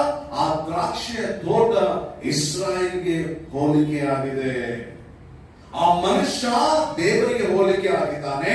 ಆ ದ್ರಾಕ್ಷಿಯ ತೋಟ ಅದು ಇಸ್ರಾಯೇಲ್ ಜನರಿಗೆ ಅಥವಾ ಇಸ್ರಾಯೇಲ್ ಜನಾಂಗಕ್ಕೆ ಅದು ಹೋಲಿಕೆ ಆಗಿದೆ. ಮತ್ತೆ ಅದೇ 6ನೇ ವಚನದಲ್ಲಿ ಒಂದು ಅಂಜೂರದ ಮರ ಬಗ್ಗೆ ಮಾತಾಡ್ತಾರೆ. ಆ ಅಂಜೂರದ ಮರ ಯಾವುದಕ್ಕೆ ಹೋಲಿಕೆ ಆಗಿದೆಪ್ಪ ಅಂದ್ರೆ ಇಸ್ರಾಯೇಲ್ ಜನರ ಮಧ್ಯ ಒಂದು ಉದ್ದೇಶಕ್ಕಾಗಿ ಕರೆದ ವ್ಯಕ್ತಿಗೆ ಸೂಚನೆ ಆಗಿದೆ, ಒಂದು ಕರೆಯುವಿಕೆಗೆ ಸೂಚನೆ ಆಗಿದೆ. ಯಾವುದು? ಅಂಜೂರದ ಮರ. ಹಾಗಾದ್ರೆ ಅಲ್ಲಿರುವಂತ ಮುಂದೆ ನಾವು ನೋಡ್ತೀವಿ ಏನಂದ್ರೆ 7ನೇ ವಚನದಲ್ಲಿ ಫಲಗಳು ಎಂಬುದನ್ನು ನೋಡ್ತೇವೆ. ಫಲ ಅಂದ್ರೆ ಏನ್ರಿ? ಒಬ್ಬನು ಲೋಕಕ್ಕೆ ದೇವರ ಕಡೆಯಿಂದ ತೋರಿಸುವ ಕಾರ್ಯಗಳು. ಫಲ ಅಂದ್ರೆ ಏನ್ರಿ? ಒಬ್ಬನು ದೇವರ ಕಡೆಯಿಂದ ಲೋಕಕ್ಕೆ ತೋರಿಸುವಂತ ಕಾರ್ಯಗಳು. ಇವೆಲ್ಲ ನಿಮಗೆ ವಿವರಿಸ್ತೇನೆ, ಬಟ್ ನಿಮಗೆ ಫಸ್ಟ್ ಔಟ್ಲೈನ್ ಕೊಟ್ಬಿಡ್ತೇನೆ ನಾನು. ಆಮೇಲೆ ನಾವು ನೋಡ್ತೀವೇನಪ್ಪ ಅಂದ್ರೆ ಫಲ ಹುಡುಕೋದು. ಅಂದ್ರೆ ಫಲ ಹುಡುಕೋದು ಅದೇ ಸೂಚನೆ ಆಗಿದೆ. ಫಲ ಹುಡುಕೋದು ಏನಕ್ಕೆ ಸೂಚನೆ ಆಗಿದೆಪ್ಪ ಅಂದ್ರೆ ದೇವರು ಪ್ರತಿಯೊಬ್ಬರಲ್ಲಿ ಫಲ ಹುಡುಕ್ತಾರೆ. ಬಹಳ ಸಿಂಪಲ್. ನೀವು ಅನ್ಕೊಳ್ಬೇಡ್ರಿ ನಾವೆಲ್ಲ ತಪ್ಪಿಸ್ಕೊಂಡಿದ್ವಿ ಅಂದ್ರೆ ಇಲ್ಲ ರೀ, ನಾವೆಲ್ಲ ದೇವರ ದೃಷ್ಟಿಯಲ್ಲಿ ಬಿದ್ದಿದ್ದೇವೆ. ದೇವರು ಫಲ ಹುಡುಕ್ತಾನೆ. ಈಗ ತೋಟದ ಕೆಲಸ ಮಾಡೋನು ಯಾರ್ರಿ? ಅವನು ಯಾರಿಗೆ ಹೋಲಿಕೆ ಆಗಿದ್ದಾನೆ? 7ನೇ ವಚನದಲ್ಲಿ ಸೇವಕರಿಗೆ ಹೋಲಿಕೆ ಆಗಿದೆ. ಯಾವ ಸೇವಕರು? ಸದಾ ಪಾಲಕರಿಗೆ ಅದು ಹೋಲಿಕೆ ಆಗಿದೆ. ಈಗ ನಾವು ನೋಡ್ತೀವಿ ಏನಪ್ಪಾ ಅಂದ್ರೆ ಅದೇ 7ನೇ ವಚನದಲ್ಲಿ ಕಡಿದು ಹಾಕು. ಕಡಿದು ಹಾಕು ಅನ್ನೋದು ಯಾವುದಕ್ಕೆ ಸೂಚನೆ ಆಗಿದೆ? ನ್ಯಾಯ ತೀರ್ಪಿಗೆ ಸೂಚನೆ ಆಗಿದೆ. ಕಡಿದು ಹಾಕೋದು ನ್ಯಾಯ ತೀರ್ಪಿಗೆ ಸೂಚನೆ ಆಗಿದೆ. ಅದೇ 7ನೇ ವಚನದಲ್ಲಿ ಮರ ಕಡಿದು ಹಾಕೋದು ಯಾರು? ಯಾರು ಕಡಿದು ಹಾಕ್ಬೇಕು? ದೇವರು ಕಡಿದು ಹಾಕ್ತಾನ? ಸೇವಕರು ಕಡಿದು ಹಾಕ್ತಾನ? ದೇವರು ಕಡಿದು ಹಾಕ್ಬೇಕಂದ್ರೆ ಅದನ್ನ ಕಡಿದು ಹಾಕ್ಬೇಕು ಹೇಳಿದ ಯಾರಿಗೆ? ಸೇವಕರಿಗೆ. ಸೇವಕರಿಗೆ ದೇವರು ಹೇಳ್ತಾನೆ. ಆಮೇಲೆ ನೋಡ್ರಿ, ಕೇಳಿಸ್ಕೊಡ್ರಿ, ಜಾಗ್ರತೆ ಕೇಳಿಸ್ಕೊಡ್ರಿ, ಇನ್ನು ಸ್ವಲ್ಪ ಕಾಲ ನೋಡೋಣ ಅಂತ ಅರ್ಥ ಗೊತ್ತಾ? ಕೃಪೆಯಲ್ಲಿ ಬಿಟ್ಟಿಡೋದು, ಕೃಪೆಯಲ್ಲಿ ಬಿಟ್ಟಿಡೋದು. ಕಡೆಯದಾಗಿ ಫಲ ಕೊಡದೇ ಇರುವಂತ ಮರ ಅಂದ್ರೆ ಆ ಒಂದು ನಾವು ನೋಡ್ತೀವೇನಪ್ಪ ಅಂತ ಹೇಳಿದ್ರೆ 9ನೇ ವರ್ಷದಲ್ಲಿ ಫಲ ಕೊಡದೆ ಹೋದ್ರೆ ಆ ಮರ ಏನ್ ಮಾಡ್ಬೇಕು? ಕಡಿದು ಹಾಕಲ್ಪಡ್ಬೇಕು. ಸರಿ, ನಾನು 10 ಪಾಯಿಂಟ್ ಹೇಳಿದೆ. ನಿಮ್ಮ ಮಧ್ಯೆ ನಾನೀಗ 10 ಪಾಯಿಂಟ್ ಹೇಳಿದೆ. ಆ 10 ಪಾಯಿಂಟ್ ನಾನು ವಿವರಿಸ್ತಾ ಬರ್ತೀನಿ, ಜಾಗ್ರತೆ ಕಳಿಸ್ಕೊಡ್ರಿ. ಮೊದಲು ಆ ಮನುಷ್ಯನ ಬಗ್ಗೆ ನೋಡ್ಕೊಳ್ಳಿ. ಆ ಮನುಷ್ಯ ಯಾರ್ರಿ? ತಂದೆಯಾದ ದೇವರು. ಜಾಗ್ರತೆ ಕಳಿಸ್ಕೊಡ್ರಿ, ಜಾಗ್ರತೆ ಕಳಿಸ್ಕೊಡ್ರಿ. ತಂದೆಯಾದ ದೇವರು ಆ ಮನುಷ್ಯ ಯಾರಂದ್ರೆ ತಂದೆಯಾದ ದೇವರಿಗೆ ಹೋಲಿಕೆ ಆಗಿದ್ದಾರೆ. ಆ ಮನುಷ್ಯನು ತೋಟಕ್ಕೆ ಹೋಗ್ತಾನಂದ್ರೆ ಅದ್ರ ಅರ್ಥ ಏನಪ್ಪಾ ಅಂದ್ರೆ ಆತನು ತನ್ನ ಜನರನ್ನ ಗಮನಿಸ್ತಾನಂತ ಅರ್ಥ. ಆ ಮನುಷ್ಯನು ತನ್ನ ಜನರನ್ನ ಗಮನಿಸ್ತಾ ಇದ್ದಾನೆ ಅರ್ಥ. ಆ ತೋಟದ ಯಜಮಾನ, ಆ ತೋಟದ ಮಾಲೀಕ ಆ ತೋಟಕ್ಕೆ ಹೋಗಿ ತೋಟದಲ್ಲಿ ಏನಿದೆ ಅಂತ ನೋಡ್ತಾ ಇದ್ದಾನಂದ್ರೆ ಅದ್ರ ಅರ್ಥ ಏನಪ್ಪಾ ಅಂದ್ರೆ ತಂದೆಯಾದ ದೇವರು ಪ್ರತಿಯೊಬ್ಬರನ್ನು ಗಮನಿಸ್ತಾ ಇದ್ದಾನೆ ಅರ್ಥ. ಅದು ಗಮನಿಸ್ತಾ ಇದ್ದಾನೆ, ಅದು ನಮ್ಮನ್ನು ನೋಡ್ತಾ ಇದ್ದಾನೆ. ಜಾಗ್ರತೆ ಕೇಳಿಸ್ಕೊಡ್ರಿ, ಇದು ತಪ್ಪು ಮಾಡೋದಕ್ಕೆ ಮಾತ್ರವಲ್ಲ. ನಾವು ಕಷ್ಟದಲ್ಲಿದ್ದಾಗ ಸಹ ದೇವರು ನಮ್ಮನ್ನು ನೋಡ್ತಾ ಇದ್ದಾನೆ. ನಾವು ಕಣ್ಣೀರಿದ್ದಾಗ ಸಹ ದೇವರು ನೋಡ್ತಾ ಇದ್ದಾನೆ. ನಾವು ಸೋಲಿದ್ದಾಗ ಸಹ ದೇವರು ನೋಡ್ತಾ ಇದ್ದಾನೆ. ನಾವು ಬಿದ್ದಾಗ ಸಹ ದೇವರು ನೋಡ್ತಾ ಇದ್ದಾನೆ. ದೇವರು ಮಾನವನನ್ನ ಗಮನಿಸ್ತಾ ಇದ್ದಾನೆ. ದೇವರ ಕಣ್ಣುಗಳು ಮಾನವನ್ನ ಹುಡುಕ್ತಾ ಇದ್ದಾವೆ. ದೇವರ ಕಣ್ಣುಗಳು ಮಾನವನ್ನ ನೋಡ್ತಾ ಇದ್ದಾವೆ. ಪ್ರಿಯ ದೇವ ಮಗುವೇ, ದೇವರು ನಮ್ಮನ್ನ ಗಮನಿಸ್ತಾ ಇದ್ದಾನೆ. ದೇವರು ನಮ್ಮನ್ನು ಹುಡುಕ್ತಾ ಇದ್ದಾನೆ. ದೇವರು ನಮ್ಮನ್ನು ಹಾಗೆ ಬಿಟ್ಟು ಹೋಗೋದಿಲ್ಲ. ಏನೋ ಯೇಸು ಕ್ರಿಸ್ತ ನಂಬ್ಕೊಂಡ್ರು, ಏನೋ ಬಂದ್ರು ಹೋದ್ರು ಅಂತೇಳಿ ಹಾಗೆ ಅದನ್ನು ಬಿಟ್ಬಿಡೋದಿಲ್ಲ. ನಾವು ಅದಕ್ಕೆ ಸಭೆಯನ್ನ ಕುಟುಂಬ ಅಂತ ನಾವು ಬಯಸ್ತೇವೆ. ಕುಟುಂಬ ಯಾವಾಗ ಆಗ್ತದೆ? ನಮ್ಮ ಎಲ್ಲರ ಗಮನಕ್ಕೆ ನಾವು ಬಂದಾಗ ಕುಟುಂಬ ಆಗ್ತದೆ. ನಾವು ಎಕ್ಕಾಪಿಗೆ ಜೀವಿಸಿದಾಗ ಅದು ಕುಟುಂಬ ಆಗಕ್ಕೆ ಸಾಧ್ಯ ಇಲ್ಲ. ಪ್ರಿಯ ದೇವ ಮಗುವೇ, ದೇವರು ಗಮನಿಸ್ತಾ ಇದ್ದಾನೆ. ದೇವರ ಕಣ್ಣುಗಳು ನಮ್ಮನ್ನ ನೋಡ್ತಾ ಇದ್ದಾವೆ. ದೇವರು ನಮ್ಮನ್ನ ಗಮನಿಸ್ತಾ ಇದ್ದಾನೆ. ದೇವರು ನಮ್ಗೆ ಏನಾಗ್ತಾ ಇದೆ, ಏನಾಗ್ತಾ ಇಲ್ಲ ಗಮನಿಸ್ತಾ ಇದ್ದಾನೆ. ದೇವರೆಲ್ಲವನ್ನೂ ಅದನ್ನು ನೋಡ್ತಾ ಇದ್ದಾನೆ. ಹಾಗಾಗಿ ನೀನು ಅಂದುಕೊಳ್ಬೇಡ ನಾನು ಯಾವುದು ಸಹ ದೇವರ ಗಮನಕ್ಕೆ ಬರದೇ ಇದ್ದೇನೆ ಅಂತ ಹೇಳಿ ನೀವು ಅಂದ್ಕೊಳಕ್ ಹೋಗ್ಬೇಡ್ರಿ. ನೀವು ಅಂದ್ಕೊಳ್ಳಿಕ್ ಹೋಗ್ಬೇಡ್ರಿ. ನೀವು ಅಂದ್ಕೊಳ್ಳಿಕ್ ಹೋಗ್ಲೇಬೇಡ್ರಿ. ದೇವರು ಪ್ರತಿ ಸ್ಥಳದಲ್ಲಿ ನಮ್ಮನ್ನ ಗಮನಿಸ್ತಾ ಇದ್ದಾನೆ. ನಮ್ಮನ್ನ ಮನುಷ್ಯರ ಕಣ್ಣುಗಳು ನೋಡ್ಲಿಲ್ಲ. ನಮ್ಮನ್ನ ಮನುಷ್ಯರ ಕಣ್ಣುಗಳು ನೋಡ್ಲಿಲ್ಲ. ಮನುಷ್ಯ ನಮ್ಮನ್ನ ಗಮನಿಸ್ತಾ ಇಲ್ಲ. ಆದ್ರೆ ದೇವರು ನಮ್ಮನ್ನ ಗಮನಿಸ್ತಾನೆ ಇದ್ದಾನೆ, ಗಮನಿಸ್ತಾನೆ ಇದ್ದಾನೆ, ಗಮನಿಸ್ತಾನೆ ಇದ್ದಾನೆ. ನೀನ್ ಬರ್ತಾ ಇದೆಯೋ, ನೀನ್ ಹೋಗ್ತಾ ಇದೆಯೋ, ಗಮನಿಸ್ತಾ ಇದ್ದಾನೆ. ನೀನ್ ದೇವರಿಗೋಸ್ಕರ ಬರ್ತಾ ಇದೆಯೋ, ದೇವರಿಗೋಸ್ಕರ ಬರ್ತಾ ಇದೆಯೋ, ಗಮನಿಸ್ತಾ ಇದ್ದಾನೆ. ನೀನು ದೇವರಿಗಾಗಿ ಬದುಕ್ತಾ ಇದೆಯೋ, ದೇವರಿಗೋಸ್ಕರ ಬದುಕ್ತಾ ಇಲ್ವೋ, ಗಮನಿಸ್ತಾ ಇದ್ದಾನೆ. ಆತನು ಎಲ್ಲವನ್ನೂ ಮಾಡ್ತಾ ಇದ್ದಾನೆ. ಯಾಕಂದ್ರೆ ನಿನ್ನ ಜೀವಿತಕ್ಕೆ ನ್ಯಾಯ ತೀರ್ಪು ಅಥವಾ ಪ್ರತಿಫಲ ಕೊಡಲು ಆತನೇ. ಹಾಗಾಗಿ ಆ ದೇವರು ಪ್ರತಿಯೊಬ್ಬರ ಜೀವಿತವನ್ನ ಗಮನಿಸುವನಾಗಿದ್ದಾನೆ. ಪ್ರತಿಯೊಬ್ಬರನ್ನ ಗಮನಿಸ್ತಾನೆ. ನೋಡಿ, ಜಾಗ್ರತೆ ಕೇಳಿಸ್ಕೊಳ್ರಿ. ಎರಡನೇದಾಗಿ ನಾವು ದ್ರಾಕ್ಷಿ ತೋಟದ ಬಗ್ಗೆ ನೋಡ್ತೇವೆ. ಇಸ್ರಾಯೇಲ್ ಜನ ಆ ದ್ರಾಕ್ಷಿಯ ತೋಟವಾಗಿದ್ದಾರೆ. ಇಸ್ರಾಯೇಲ್ ಜನ ದ್ರಾಕ್ಷಿ ತೋಟವಾಗಿದ್ದಾರೆ. ಇವತ್ತು ಈ ವಾಕ್ಯ ನಮಗೆ ಹೋಲ್ತದ? ಯೇಸು ಕ್ರಿಸ್ತನು ಈ ವಾಕ್ಯ ಹೇಳ್ಬೇಕಾದ್ರೆ ಎಲ್ಲಿದ್ರು? ಇಸ್ರಾಯೇಲ್ ದೇಶದಲ್ಲಿದ್ರು. ಇಸ್ರಾಯೇಲ್ ದೇಶದಲ್ಲಿದ್ದಾಗ ಇಸ್ರಾಯೇಲ್ ಜನರ ಬಗ್ಗೆ ಮಾತಾಡೋದು ಬಿಟ್ಟು ಭಾರತ ದೇಶದ ಬಗ್ಗೆ ಮಾತಾಡ್ಲಿಕ್ಕೆ ಆಗೋದಿಲ್ಲ. ನನ್ನ ಕೆಲವು ಸ್ನೇಹಿತರು ಇದ್ದಾರೆ, ಇಲ್ಲ ಈ ವಾಕ್ಯ ಭಾಗ ನಮಗೆ ಬರೆಯಲ್ಪಡಲಿಲ್ಲ, ಯಹೂದ್ಯರಿಗೆ ಬರೆಯಲ್ಪಡ್ತು, ಹಾಗಾಗಿ 5 ಸುವಾರ್ತೆಗಳನ್ನು ಅನುಸರಿಸಬೇಕಾಗಿಲ್ಲ ಅಂತ ಹೇಳಿ ಅವ್ರ ಹತ್ರ ವಾದಿಸ್ತಾರೆ. ಆದ್ರೆ ವಾಕ್ಯ ತೆಗೆದು ತೋರಿಸ್ತೇನೆ, ಅವುಗಳನ್ನು ಸಹ ನಾವು ಅನುಸರಿಸಬೇಕು ಅಂತ ಹೇಳಿ. ಪ್ರಿಯ ಜನವೇ, ಅಲ್ಲಿ ನಾವು ನೋಡ್ತೀನಪ್ಪ ಅಂತ ಹೇಳಿದ್ರೆ ಆ ದ್ರಾಕ್ಷಿಯ ತೋಟ ಇಸ್ರಾಯೇಲ್ ಜನಾಂಗ. ಪ್ರಿಯ ಜನವೇ, ನಾನು ಹೇಳೋ ಜಾಗ್ರತೆ ಕೇಳಿಸ್ಕೊ. ನೀನು ದೇವರಿಂದ ಬೆಳೆಸುವ ತೋಟವ, ನೀನು ದೇವರಿಂದ ಬೆಳೆಯುವಂತ ಅಥವಾ ಬೆಳೆಸುವಂತ ತೋಟ ಆಗಿದ್ಯಾ, ಅಥವಾ ನಿನ್ನ ಬೇರೆ ಬೆಳೆಸ್ತಾ ಇದೆಯಾ? ನಿನ್ನ ಕೆಲಸ ಬೆಳೆಸ್ತಾ ಇದೆಯಾ? ನಿನ್ನ ಹಣ ಬೆಳೆಸ್ತಾ ಇದೆಯಾ? ಲೋಕ ಬೆಳೆಸ್ತಾ ಇದೆಯಾ? ಪಾಪ ಬೆಳೆಸ್ತಾ ಇದೆಯಾ? ನಿನ್ನ ಸ್ವಭಾವ ಬೆಳೆಸ್ತಾ ಇದೆಯಾ? ಸ್ವಜ್ಞಾನ ಬೆಳೆಸ್ತಾ ಇದೆಯಾ? ಯಾವುದು ಬೆಳೆಸ್ತಾ ಇದೆ? ಯಾವುದು ಬೆಳೆಸ್ತಾ ಇದೆ ನಿನ್ನ? ಯಾಕಂದ್ರೆ ದ್ರಾಕ್ಷಿ ತೋಟ ದೇವರಿಂದ ಬೆಳೆಸುವಂತದ್ದಾಗಿತ್ತು. ಪ್ರಿಯ ದೇವ ಮಗುವೆ, ದೇವ ಜನಾಂಗ ಯಾರಿಂದ ಬೆಳಿಬೇಕು ಅಂತ? ದೇವರಿಂದ ಬೆಳಿಬೇಕು. ಕೇಳಿಸ್ಕೊಡ್ರಿ, ನಾನು ಹೇಳೋ ಜಾಗ್ರತೆ ಕೇಳಿಸ್ಕೊಡ್ರಿ. ನಿಮ್ಮ ವಯಸ್ಸಲ್ಲಿ ಬೆಳವಣಿಗೆ ನಾನು ಮಾತಾಡ್ತಾ ಇಲ್ಲ, ನಾವು ಗಾತ್ರದ ಬೆಳವಣಿಗೆ ಮಾತಾಡ್ತಾ ಇಲ್ಲ. ದೇವರಲ್ಲಿನ ಬೆಳವಣಿಗೆಗಳು, ದೇವರಲ್ಲಿನ ಬೆಳವಣಿಗೆಗಳು ನಮಗೆ ಬೇಕು. ಪ್ರಿಯ ದೇವ ಮಗುವೆ, ನಾವು ದೇವರಲ್ಲಿ ಬೆಳೀತಾ ಇದ್ದೇವ? ಒಂದ್ಸಾರಿ ಆಲೋಚನೆ ಮಾಡಿ. ನೀನು ದೇವರಿಂದ ಬೆಳೆಯುವ ದ್ರಾಕ್ಷಿ ತೋಟವಾಗಿದ್ದೀಯಾ? ನೀನ್ ದೇವರಿಗೋಸ್ಕರ ಏನಾದ್ರೂ ಮಾಡೋದಕ್ಕೆ ಯಾರಾದ್ರೊಬ್ರು ಹೇಳ್ಬೇಕಾ ನಿಮ್ಗೆ? ದೇವರಿಗೋಸ್ಕರ ಏನಾದ್ರೂ ಮಾಡಕ್ಕೆ ಯಾರಾದ್ರೊಬ್ರು ಹೇಳ್ಬೇಕಾ ನಿನಗೆ? ಅದರ ಅರ್ಥ ನೀನು ಬೆಳೆದಿಲ್ಲ, ನೀನ್ ಬೆಳೀತಾ ಇಲ್ಲ.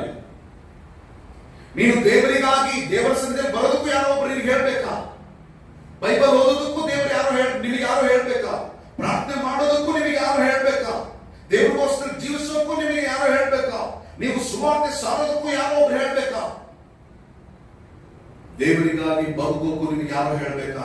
ಹಾಗಾದ್ರೆ ನಮ್ಮಲ್ಲಿ ಇನ್ನೂ ನಾವು ಬೆಳೀತಾ ಇಲ್ಲ. ಪ್ರಿಯ ಜನವೇ, ಜಾಗ್ರತೆ ತಿಳಿಸ್ಕೊಳ್ಳಿ. ನಾನು ದೇವರಿಂದ ಬೆಳೆಯುವ ತೋಟವಾಗ್ತಾ ಇದ್ದೇನ? ನಾನು ದೇವರಿಂದ ಬೆಳೀತಾ ಇದ್ದೇನ? ನಾನು ದೇವರಿಂದ ಬೆಳೀತಾ ಇದ್ದೇನ? ಕೇಳಿಸ್ಕೊಳ್ಳಿ, ಜಾಗ್ರತೆ ಕೇಳಿಸ್ಕೊಳ್ಳಿ. ಲೋಕ ಏನ್ ಬೇಕಾದ್ರೂ ಮಾಡ್ಲಿ, ಲೋಕ ಏನ್ ಬೇಕಾದ್ರೂ ಮಾಡ್ಲಿ, ನಾವು ದೇವರಿಂದ ಬೆಳೆಯುವಂತ ವ್ಯಕ್ತಿಗಳಾಗಬೇಕು. ದಾವೀದನು ತನ್ನ ಮಗನಾದ ಅಬ್ಷಲೋಮನಿಂದ ಅವಮಾನಕ್ಕೊಳಗಾಗಿ ತನ್ನ ಮಗನೇ ತನ್ನ ರಾಜ್ಯವನ್ನ ಕಸ್ಕೊಂಡು, ತನ್ನ ಮಗನೇ ಅವನನ್ನ ತಳ್ಳಿ, ತನ್ನ ಮಗನೇ ಅವನ ಅವಮಾನಪಡಿಸಿ, ತನ್ನ ಮಗನೇ ದಾವೀದನ ಮಗನಾದಂತ ಅಬ್ಷಲೋಮನು ದಾವೀದನ ಹೆಂಡತಿಯರೊಟ್ಟಿಗೆ ಅವನು ವ್ಯಭಿಚಾರ ಮಾಡಿ ಅಥವಾ ಅವನೊಟ್ಟಿಗೆ ಮಲಗುವ ಮುಖಾಂತರವಾಗಿ ಅವನ ತಂದೆಗೆ ಬಹಳವಾಗಿ ಅವಮಾನಪಡಿಸಿದಾಗ ಅವನೇನಾಗಿರ್ಬೇಕು ಒಂದ್ಸರಿ ನೀವು ಆಲೋಚನೆ ಮಾಡ್ಕೊಳ್ರಿ. ಏನಾಗಿರ್ಬೇಕು ಆಲೋಚನೆ ಮಾಡ್ಕೊಡ್ರಿ. ಎಷ್ಟು ಮುರಿದೋಗಿರ್ಬೇಕು ಆಲೋಚನೆ ಮಾಡ್ಕೊಡ್ರಿ. ನೀತಿವಂತನಾದ ದಾವೀದನು, ನೀತಿವಂತನಾದಂತ ಆ ದಾವೀದನು ಇವತ್ತು ಸ್ವಂತ ಮಗನಿಂದಲೇ ಸ್ವಂತ ಮಗನಿಗೆ ಸ್ವಂತದವರೇ ಅವನಿಗೆ ಮಾಡಬೇಕಾದ ಎಲ್ಲವನ್ನ ಹಾಕೊಟ್ಟು ಅವನಿಗೆ ವಿರುದ್ಧವಾಗಿ ನಿಲ್ಲಿಸಿ ರಾಜ್ಯವನ್ನ ಕಸ್ಕೊಂಡು ಹೆಂಡತಿಯನ್ನೆಲ್ಲವನ್ನ ಹಾಳು ಮಾಡಿದಾಗ ಅವನಿಗೆ ಹೇಗಿರ್ತದೆ? ನೀವು ಒಂದ್ಸತಿ ಆಲೋಚನೆ ಮಾಡಿ. ಹೇಗಿರ್ತದೆ ನೀವು ಆಲೋಚನೆ ಮಾಡಿ. ಕೆಲವು ಟೈಮು ನಾನು ಸಹ ನನ್ನ ಅವಮಾನ ಪಡಿಸಿದ ಜನರ ಬಗ್ಗೆ ನೆನೆಸ್ಕೊಳ್ಳೋ ಬಹಳ ಕಷ್ಟ ಅನಿಸ್ತದೆ, ಬಹಳ ಕಷ್ಟ ಅನಿಸ್ತದೆ. ದೇವರು ನನ್ನ ಹೀಗೆ ಅವಮಾನ ಪಡಿಸಿದ್ರು, ದೇವರನ್ನು ಹೀಗೆ ಮಾಡಿದ್ರು ಅಂತ ಹೇಳಿ ದೇವರು ಹೇಳೋದು ಉತ್ತರ ಗೊತ್ತಾ? ಅದೆಲ್ಲ ತೆಗೆದು ಬಿಸಾಡು, ನಾನು ಇಟ್ಟಂತ ಸನ್ಮಾನಕ್ಕೆ ಹೋಗ್ ನೀನು. ಅದಕ್ಕೆ ಅದೇ ದಾವೀದನು ಹೇಳ್ತಾನೆ 3ನೇ ಕೀರ್ತನೆ ಒಳಗೆ ಏನಂತ ಹೇಳಿ, ನನ್ನ ತಲೆಯನ್ನು ಎತ್ತುವಂತೆ ಮಾಡುವವನು ನೀನೇ. ದೇವರಿಂದ ಬೆಳೆಯುವಿಕೆ, ದೇವರಿಂದ ಬೆಳಿಬೇಕ್ರಿ ನಾವು. ದೇವರು ನಮ್ಮನ್ನ ಬೆಳೆಸಬೇಕು. ಪ್ರಿಯ ಜನವೇ, ದೇವರು ನಮ್ಮನ್ನ ಬೆಳೆಸ್ತಾನೆ. ಯಾಕಂದ್ರೆ ಆ ತೋಟ ದೇವರಿಂದ ಬೆಳೆದಂತ ತೋಟವಾಗಿತ್ತು. ಆಮೇಲೆ 3ನೇದಾಗಿ ನೋಡ್ತೇವೆ ಅಂಜೂರದ ಮರ. ಓಕೆ, ಈ ಅಂಜೂರದ ಮರ ಬಹಳ ಇಂಪಾರ್ಟೆಂಟ್. ಈಗ ಇದು ನಾವು ನೋಡ್ಕೊಳ್ಳೋಣ. ಈ ಅಂಜೂರದ ಮರ ಏನಪ್ಪ, ಯಾವುದಕ್ಕಪ್ಪ ಸೂಚನೆ ಆಗಿತ್ತಂದ್ರೆ ಇಸ್ರಾಯೇಲ್ ಜನರ ಮಧ್ಯದಲ್ಲಿ ಒಂದು ಉದ್ದೇಶಕ್ಕಾಗಿ ಕರೆಯಲ್ಪಟ್ಟ ಒಬ್ಬ ವ್ಯಕ್ತಿಗೆ ಸೂಚನೆ ಆಗಿದೆ. ಜಾಗ್ರತೆ ಕೇಳಿಸ್ಕೊಳ್ಳಿ, ನಾಳೆ ಜಾಗ್ರತೆ ಕೇಳಿಸ್ಕೊಳ್ಳಿ. ಈಗ ನಿಮ್ಮೊಳಗೆ ನೀವೆಲ್ಲರೂ ಯೇಸು ಕ್ರಿಸ್ತ ನಂಬಿದ್ರಲ್ಲ, ನೀವು ಯೇಸು ಕ್ರಿಸ್ತ ನಂಬಿ ಏನಕ್ಕೆ ಬಂದಿದ್ರಿ? ನಾವು ಬಹಳ ಸಿಂಪಲ್ ಆಗಿ ಗೊತ್ತಿದೆ. ನಾವು ಯೇಸುವನ್ನು ಯಾಕೆ ನಂಬಿದ್ವಿ ಅಂದ್ರೆ ನನ್ನ ಕಷ್ಟಗಳು ಪರಿಹಾರ ಆಗ್ಬೇಕು, ನನಗೆ ಏನಕ್ಕೆ ಕೇಳಬಾರ್ದು, ನನಗೆ ಒಳ್ಳೇದಾಗ್ಬೇಕು, ಅದಕ್ಕೋಸ್ಕರ ಅಷ್ಟೇ ನಾವು ನಂಬಿದ್ದೇವೆ. ನಾವು ನಂಬಿದ್ರೆ ಬರೀ ಅಷ್ಟಕ್ಕೋಸ್ಕರ. ಆದ್ರೆ ದೇವರು ನಮ್ಮನ್ನ ಕರೆದಿರೋದು ಅಷ್ಟಕ್ಕೋಸ್ಕರ ಅಲ್ಲ. ಹಾಗಾದ್ರೆ ನಮ್ಮನ್ನು ಯಾವ್ದಕ್ಕೆ ಕರೆದಿದ್ದಾನೆ, ಏನಕ್ಕೆ ಕರೆದಿದ್ದಾನೆ, ಏನಕ್ಕಾಗಿ ಕರೆದಿದ್ದಾನೆ? ಕೇಳಿಸ್ಕೊಳ್ರಿ, ಪ್ರತಿಯೊಬ್ಬನನ್ನು ಸಹ ಉದ್ದೇಶಕ್ಕಾಗಿ ಕರೆದಿದ್ದಾನೆ. ಎಲ್ಲಾನು ಕೆಡಿಸ್ಕೊಡ್ರಿ, ಜಾಗ್ರತೆ ಕೆಡಿಸ್ಕೊಡ್ರಿ. ಕೆಲವ್ರನ್ನ ಸಭೆ ಒಳಗೆ ಕೂತ್ಕೊಳ್ಳುವಂತ ಉದ್ದೇಶಕ್ಕಾಗಿ ಕರೆದಿದ್ರೆ, ಕೆಲವ್ರನ್ನ ಸ್ಟೇಜ್ ಮೇಲೆ ಎತ್ಕೊಳ್ಳೋದಕ್ಕೋಸ್ಕರ ಕರೆದಿರ್ತಾನೆ. ಕೆಲವ್ರನ್ನ ಪಕ್ಕದಲ್ಲಿ ಎತ್ಕೊಳ್ಳಿಕ್ಕೋಸ್ಕರ ಕರೆದಿದ್ರೆ, ಕೆಲವ್ರನ್ನ ಇನ್ನೊಂದಕ್ಕೋಸ್ಕರ ದೇವರು ಕರೆದಿರ್ತಾನೆ. ಅಂದ್ರೆ ಪ್ರತಿಯೊಬ್ಬನಿಗೂ ಸಹ ಒಂದೊಂದು ಉದ್ದೇಶಕ್ಕಾಗಿ ದೇವರು ಕರೆದಿರ್ತಾನೆ. ಈಗ ನೀವು ಆಲೋಚನೆ ಮಾಡ್ಕೊಳ್ರಿ, ನಮ್ಮನ್ನ ದೇವರು ಕರೆದಿಲ್ವಾ ಅಂತ ನಮ್ಗೆ ಏನೋ ಗೊತ್ತಾ? ನಿಮ್ಮ ಪ್ರತಿಯೊಬ್ಬರಿಗೂ ಸಹ ಒಂದೊಂದು ಉದ್ದೇಶವನ್ನ ದೇವರು ಕೊಟ್ಟಿರ್ತಾನೆ. ಪ್ರತಿಯೊಬ್ಬರಿಗೂ ಸಹ ಒಂದು ಕೆಲಸ ಕೊಟ್ಟಿರ್ತಾನೆ. ಪ್ರತಿಯೊಬ್ಬರಿಗೂ ಒಂದು ಕೆಲಸ ಇದೆ. ಬಂದು ಕೂತ್ಕೊಳ್ಳೋರ್ಗೂ ಒಂದು ಕೆಲಸ ಇದೆ, ನಿಂತ್ಕೊಳ್ಳೋರ್ಗೂ ಒಂದು ಕೆಲಸ ಇದೆ, ಪ್ರಸಂಗ ಮಾಡೋರ್ಗೂ ಒಂದು ಕೆಲಸ ಇದೆ, ಹಾಡು ಹಾಡೋರ್ಗೂ ಒಂದು ಕೆಲಸ ಇದೆ. ಪ್ರತಿಯೊಬ್ಬರಿಗೂ ಒಂದು ಕೆಲಸ ಇದೆ. ಪ್ರತಿಯೊಬ್ಬರಿಗೂ ಆತನ ಕಾರ್ಯವನ್ನು ಕೊಟ್ಟಿದ್ದಾನೆ. ಏನೋ ಸುಮ್ಮನೆ ಬಂದು ಹಾಗೆ ಇಟ್ಕೊಂಡು ಹೊರಟೋಗ್ರಿ ಅಂತ ನಮ್ಮನ್ನ ಕರೆದಿಲ್ಲ. ನಾನು ಹೇಳೋ ಜಾಗ್ರತೆ ಕಳಿಸ್ಕೊಡ್ರಿ,